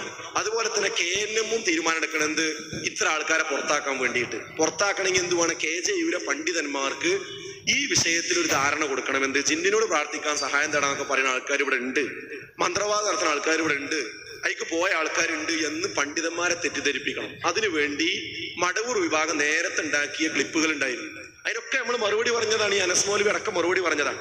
അതേ സാധനം എന്ത് ചെയ്തു, അവരിൽ നിന്ന് ഈ KKP അബ്ദുള്ള വാങ്ങി ഒരു അരമണിക്കൂറുള്ള CD ആക്കി മാറ്റി. എന്നിട്ട് അത് നമ്മുടെ ജമിയത്തുലമയിലെ 50ഓളം പണ്ഡിതന്മാരുടെ വീട്ടിലും ഓഫീസിലുമായി കൊണ്ടുപോയി കാണിച്ചു കൊടുത്തു, ലാപ്ടോപ്പിലിട്ട് കാണിച്ചു കൊടുത്തു. അപ്പൊ ഈ KKP അബ്ദുള്ള പോയിങ്ങാണ്ട് ഏപ്പിന്റെ അടുത്തും ടീപ്പിന്റെ അടുത്തും മദനിന്റെ അടുത്തും പോയിങ്ങാണ്ട് ഞാനൊരു കാസറ്റ് കാണിക്കാൻ വന്നാണെന്ന് പറഞ്ഞാൽ അവർ സമ്മതിക്കൂല. കാരണം ഇവർക്ക് പരിചയം ഉണ്ടാവില്ല. അപ്പൊ അവിടെ അതിന് സഹായിയായി നിന്ന് കൊടുത്തത് അബ്ദുറഹ്മാൻ സലഫിയാണ്. അദ്ദേഹം എന്ത് ചെയ്യും, മദനിന്റെ വീട്ടിലേക്ക് KKP അബ്ദുള്ള പോകുമ്പോൾ മദനിനെ വിളിച്ചിട്ട് പറയും, KKP അബ്ദുള്ള എന്ന് പറയുന്ന ഒരാളുകളെ വീട്ടിൽ വരുന്നുണ്ട്, നിങ്ങളെ കാണാൻ വരുന്നുണ്ട്, അയാൾ കുറച്ച് കാര്യങ്ങൾ നിങ്ങളോട് പറയും, കാണിച്ചു തരും, അതൊന്ന് കാണണം. അപ്പൊ ആരെ ബഹുമാനിച്ചിട്ടാ പിന്നെ ഈ KKP അബ്ദുള്ളക്ക് മദനി വാതിൽ തുറന്നു കൊടുക്കുക? അബ്ദുറഹ്മാൻ സലഫിനെ ബഹുമാനിച്ചിട്ടാണ്. കാരണം അയാൾ വിളിച്ചു പറഞ്ഞിട്ടല്ലേ. അങ്ങനെ 50ഓളം പണ്ഡിതന്മാർക്ക് ഈ ക്ലിപ്പ് കാണിച്ചു കൊടുത്തു. ആ ക്ലിപ്പിൽ എന്താ ഉള്ളത്, സന്ദർഭത്ത് നടത്തിയെടുത്ത മടവൂരികൾ കൊണ്ടുനടന്നിരുന്ന സാധനം. ഇതിന്റെ മറുവശം എന്താണെന്ന് മനസ്സിലാക്കാനും അതിനുള്ള ഒരു സമയവും കാര്യവും നമ്മളെ പല ആളുകളും കാണിച്ചില്ല. അപ്പൊ സ്വാഭാവികമായിട്ടും സക്കരിയ സലാഹി പേശിട്ടുണ്ട് എന്നൊരു തോന്നൽ എന്ത് ചെയ്തു 50ഓളം പണ്ഡിതന്മാർക്ക് ഉണ്ടായി. നമ്മൾ ആലോചിക്കണം വിഷയം. പിന്നെ ഇയാളൊരു പുസ്തകം ഇറക്കി, അന്ധവിശ്വാസത്തിലേക്ക് ഒരു പിൻപിടി എന്നൊരു പുസ്തകം. ആ പുസ്തകം KNM കൗൺസിലർമാർക്കും അയച്ചു കൊടുത്തു, ഈ പണ്ഡിതന്മാർക്കും കൊടുത്തു. ഈ പുസ്തകം മടവൂർ വിഭാഗത്തിന്റെ സമ്മേളന വേദിയിൽ വെച്ചുകൊണ്ടാണ് പ്രകാശനം നടത്തുന്നത്. ആലോചിച്ചോക്കണം നിങ്ങൾ. ഇന്ന് ഈ KKP അബ്ദുള്ള മടവൂർ വിഭാഗത്തിന്റെ പ്രഭാഷകനുമാണ്. ആലോചിച്ചോക്കണം. അപ്പൊ ബന്ധം നോക്കി നിങ്ങൾ. ഇയാൾക്ക് സപ്പോർട്ട് ചെയ്ത് കൊടുക്കുന്നത് ആരാണ്? അബ്ദുറഹ്മാൻ സലഫിയാണ്. അപ്പൊ ഈ ബന്ധം നിങ്ങൾ ആലോചിച്ച് നോക്കി. ഇങ്ങനെയാണ് ഈ സംഘടനയുടെ ഉള്ളിൽ ഇങ്ങനെ ഒരു രഹസ്യ പ്രവർത്തനം നടത്തി ഒരു തെറ്റിദ്ധാരണ പടർത്തി. അപ്പൊ നിങ്ങൾ വിചാരിക്കും, ഈ പണ്ഡിതന്മാരെ KJനൊക്കെ അങ്ങനെ തെറ്റിദ്ധരിപ്പിക്കാൻ പറ്റുമോ? അതൊക്കെ ഇപ്പൊ മനസ്സിലാണ് വിശ്വസിക്കാൻ പറ്റണില്ല. എന്നാൽ നിങ്ങൾക്ക് വിശ്വസിക്കാൻ അപ്പൊ ഒരു തെളിവ് പടച്ചോൻ കൊണ്ടുവന്നിട്ടുണ്ട്. പടച്ചോൻ ഓരോ തെളിവുകൾ ഇങ്ങനെ കൊണ്ടുവരിക. KJന്റെ പ്രസിഡന്റ് ആരാ? അറിയാത്തവരെ അറിയണം, TK മുഹിയുദ്ദീൻ ഉമരിയാണ്. ഈ കോലാഹലമൊക്കെ 4-5 മാസമായല്ലോ ഇപ്പൊ ഇവിടെ മറുപടിയായിട്ട് നടക്കണത്. KJ ഒരു തീരുമാനം എടുത്തിട്ടുണ്ട്, അത് അംഗീകരിക്കാത്തവരെയാണ് പുറത്താക്കണത് പറഞ്ഞിട്ടാണ് പുറത്താക്കിക്കൊണ്ടിരിക്കുന്നത്. എന്നിട്ട് അവര് സംഘടിപ്പിക്കുന്ന ഇൻസൈറ്റ് എക്സിബിഷൻ ഉണ്ട്. ഇപ്പോൾ ഇവിടെ കരുനാഗപ്പള്ളി നടന്നു, പല സ്ഥലത്തും നടന്നു. അത് കോട്ടക്കലിൽ വെച്ച് നടക്കുക.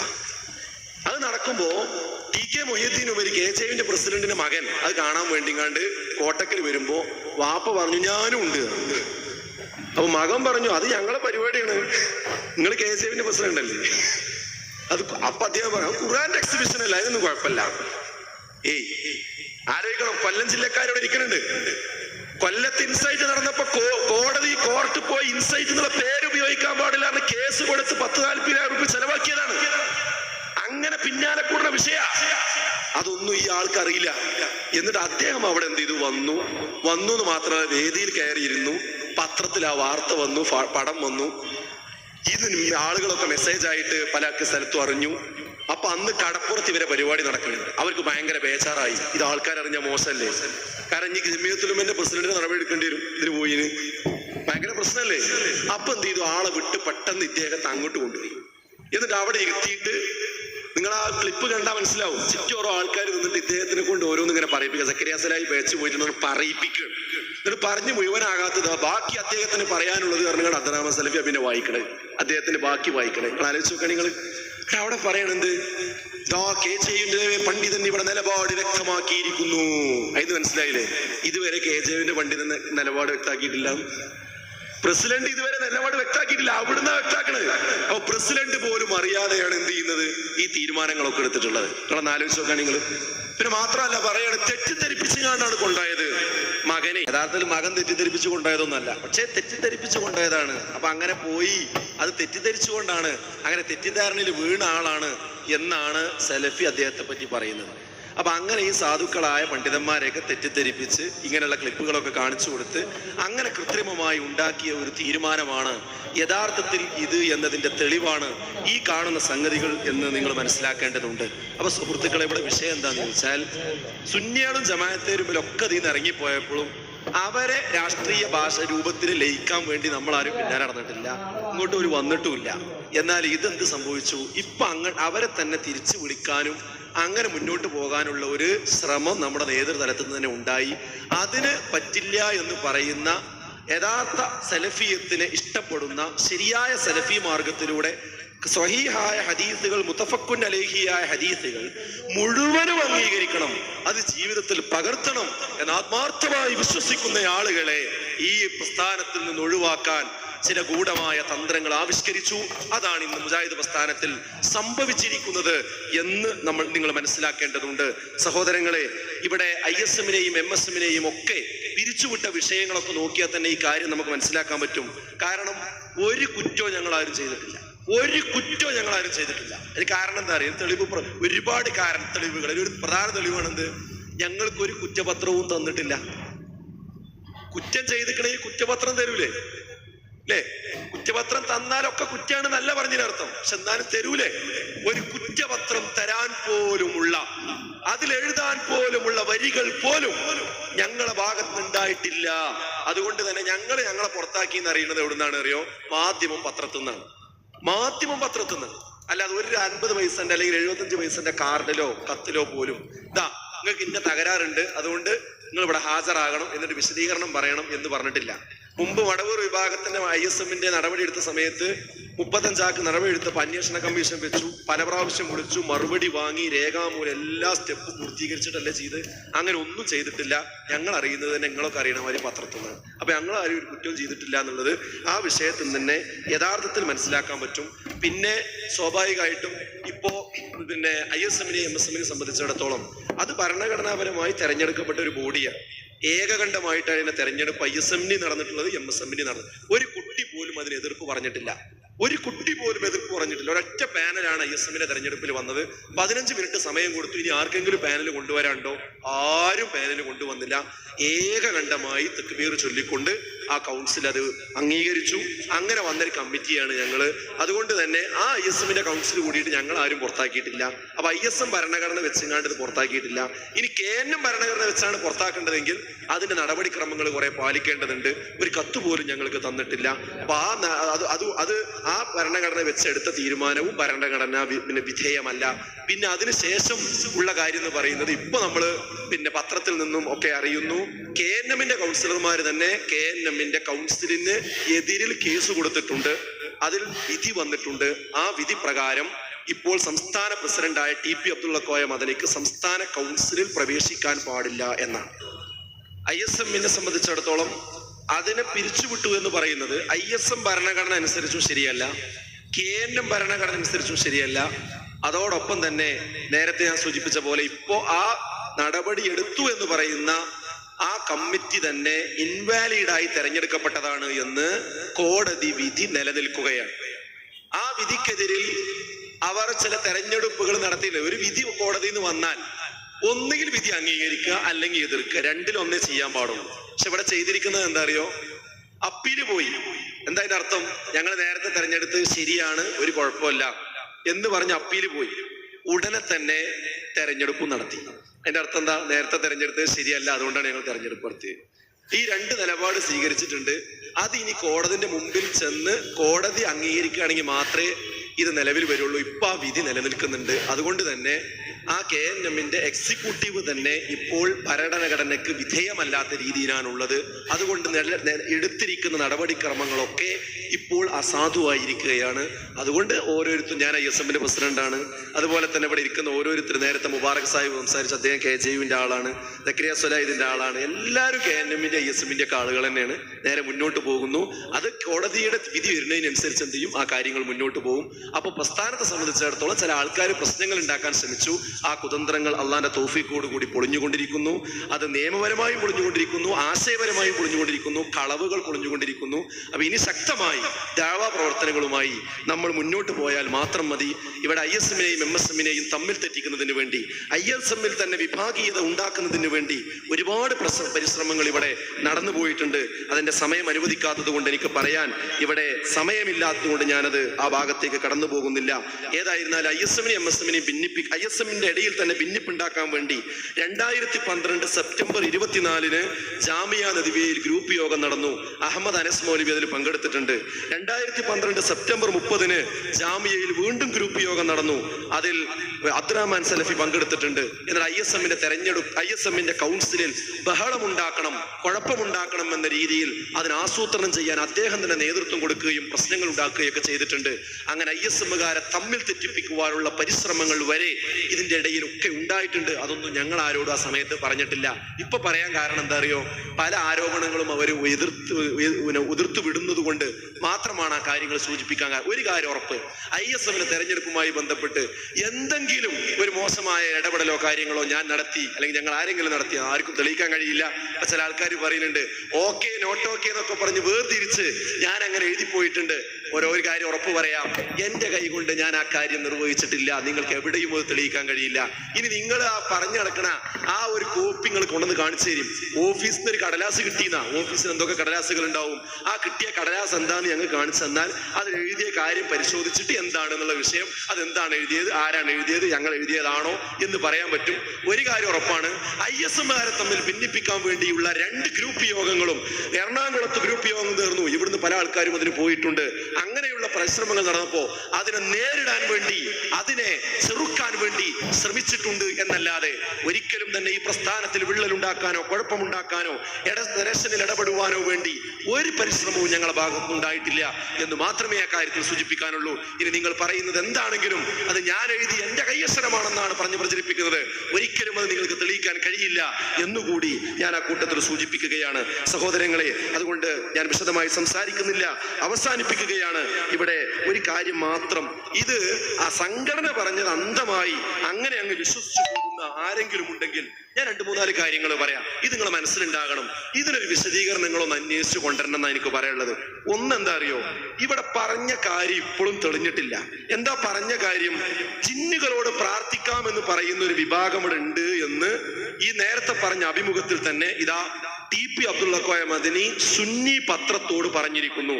നോക്കൂ നിങ്ങൾ. ചോദ്യം: മുജാഹിദ് പ്രസ്ഥാനത്തിന് ഇപ്പോൾ ജിന്ന് പിശാച് തുടങ്ങിയവയുമായി ബന്ധപ്പെട്ട് പുതിയ ചില വിവാദങ്ങളിൽ പെട്ടിരിക്കുകയാണല്ലോ. ഈ വിവാദത്തിന്റെ കാരണം സുന്നി പത്രത്തോട് പറഞ്ഞിരിക്കുന്നു.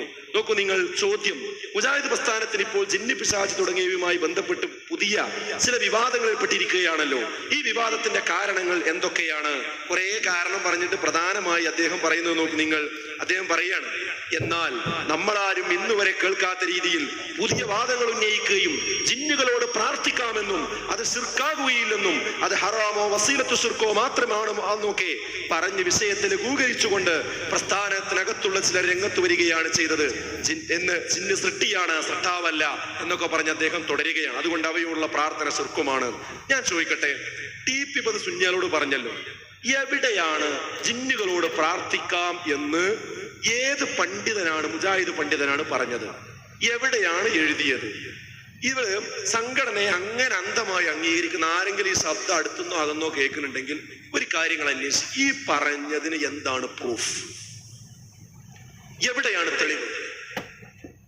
അത് നിങ്ങളൊന്ന് അന്വേഷിക്കണം. എനിക്കതാണ് നിഷ്പക്ഷമായി നിഷ്കളങ്കമായി അത് അന്ധമായി സ്വീകരിച്ചിട്ടുള്ള ആൾക്കാരുണ്ടെങ്കിൽ അവർ ഇതൊന്ന് അന്വേഷിക്കണമെന്നാണ് ഒന്ന് എനിക്ക് സൂചിപ്പിക്കാനുള്ളത്. അതുപോലെ തന്നെ ബഹുമാനായ ഹുസൈൻ സലഫി സമ്മേളനത്തിൽ പ്രസംഗിച്ചതാണ് അദ്ദേഹത്തെ മാറ്റി നിർത്താനുള്ള കാരണം എന്ന് പറഞ്ഞു. ആ സമ്മേളന പ്രഭാഷണത്തിലെ തെറ്റ് എന്താണ്? നിങ്ങൾ ആ പ്രസംഗം ഒന്ന് കേട്ടിട്ട് നിങ്ങൾ പറയണം.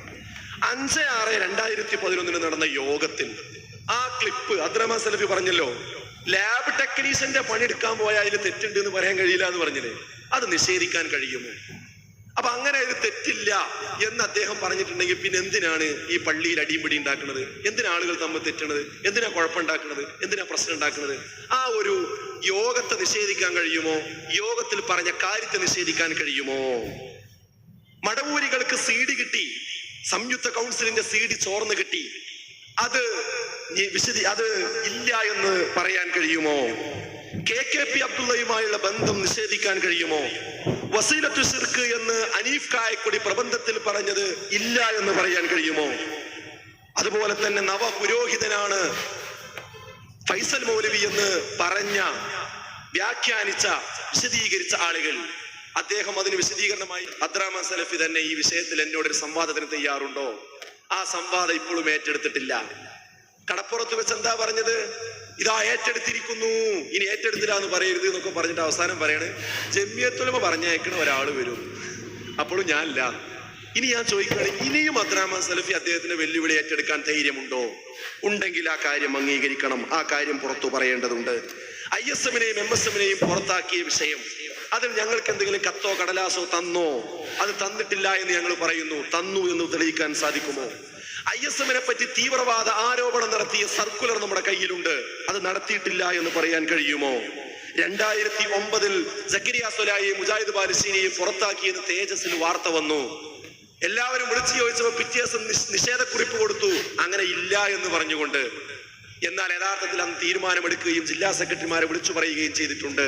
അപ്പോൾ തേജസ്സിൽ പറഞ്ഞത് നിഷേധിക്കുകയും ചെയ്തു. ഏതാണ് ശരി, ഏതാണ് ശരി? ജില്ലാ സെക്രട്ടറിമാരെ വിളിച്ചു പറഞ്ഞു, എന്നിട്ട് പത്രത്തിൽ നിഷേധിക്കുകയും ചെയ്തു. അപ്പൊ കളവ് പറഞ്ഞിട്ടില്ലേ? നിങ്ങൾ അന്വേഷിക്കേണ്ടതുണ്ട്.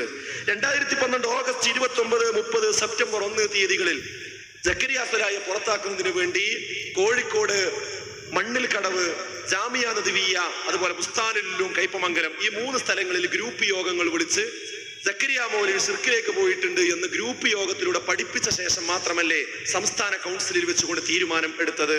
ഇത് നിഷേധിക്കാൻ കഴിയുമോ? ഇത് സംഘടനാപരമായി ഏത് ചട്ടമാണ് ഉള്ളത്? ഞാൻ അവസാനിപ്പിക്കുകയാണ്. സഹോദരങ്ങളെ,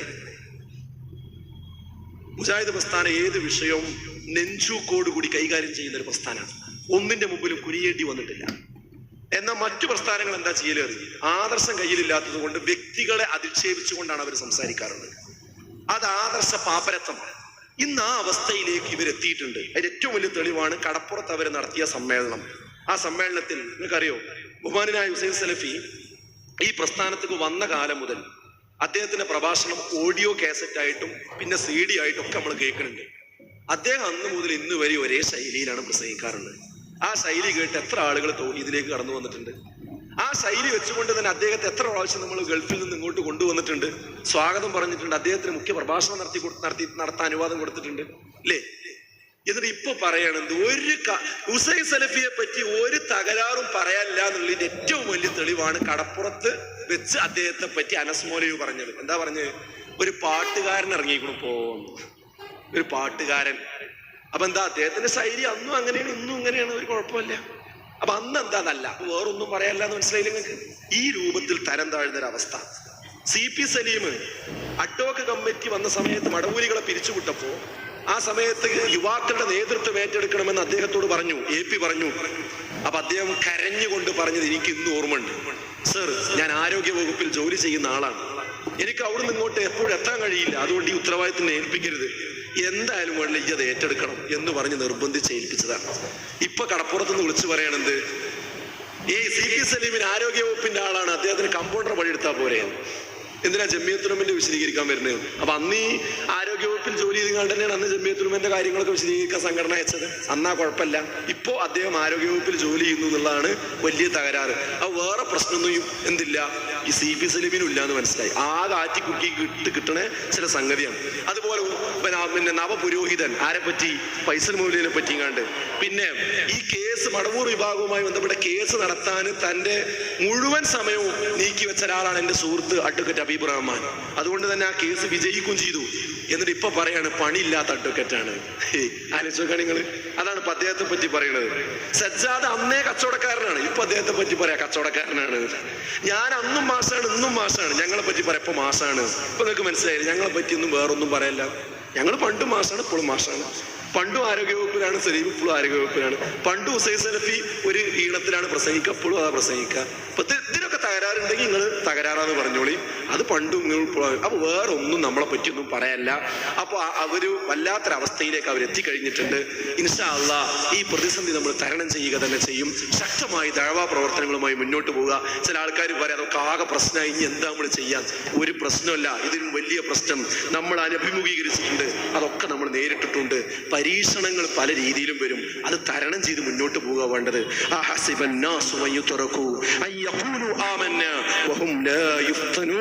നിങ്ങൾ പരീക്ഷിക്കപ്പെടാതെ വിടുമെന്ന് നിങ്ങൾ വിചാരിക്കുന്നുണ്ടോ? നിങ്ങൾ വിശ്വസിച്ചു എന്ന് പറഞ്ഞതുകൊണ്ട് മാത്രം നിങ്ങൾ അങ്ങ് വിട്ടേക്കുമെന്ന് നിങ്ങൾ വിചാരിക്കുന്നുണ്ടോ?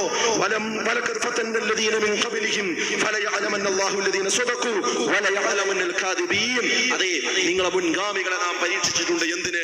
ആരാ സത്യം പറയണത്, ആരാ കളവ് പറയണതെന്ന് അറിയാൻ വേണ്ടി. അതെ, നിങ്ങൾ സത്യത്തോടൊപ്പം നിൽക്കണം എന്ന് ഖുർആൻ പറയുന്നു. ആരുണ്ട് സത്യത്തോടൊപ്പം നിൽക്കാൻ? അതോ സത്യം മനസ്സിലായിട്ടും സംഘടന പറഞ്ഞതേ ഞാൻ കേൾക്കുള്ളൂ എന്ന് പറയുന്നവരാരാണ് എന്ന് മനസ്സിലാക്കാൻ തന്നെ സുഹൃത്തുക്കളെ, അതുകൊണ്ട് സത്യത്തോടൊപ്പം നിൽക്കുക, ഹക്കിനോടൊപ്പം നിൽക്കുക. എപ്പോഴാണ് നമ്മൾ മരിക്കുക എന്നറിയില്ല. അതുകൊണ്ട് സത്യത്തോട് മാത്രമാണ് നമുക്ക് പ്രതിബദ്ധതയുള്ളത്. സംഘടനയിൽ നമ്മളെല്ലാവരും ഉണ്ട്. നമ്മളൊക്കെ KNM ആണ്, ISM ആണ്, MSM ആണ്. ഈ രംഗത്ത് സജീവമായി മുന്നോട്ട് പോവുക. നിങ്ങൾ ഓരോ പ്രദേശത്തും സജീവമായ ദഅവാ പ്രവർത്തനങ്ങളുമായി നിങ്ങൾ മുന്നോട്ട് പോവുക. ഇവിടെ നടക്കുന്ന പ്രഭാഷണം ശ്രദ്ധയോടുകൂടി ശ്രമിക്കുക. അല്ലാഹു നമ്മെ അനുഗ്രഹിക്കുമാറാകട്ടെ. റബ്ബനാ ആതിനാ ഫിദ്ദുനിയ ഹസനതൻ വഫിൽ ആഖിറതി ഹസനതൻ വഖിനാ അദാബന്നാർ. ആമീൻ യാ അർഹമർ റഹീമീൻ. അസ്സലാമു അലൈക്കും വറഹ്മത്തുള്ളാഹി.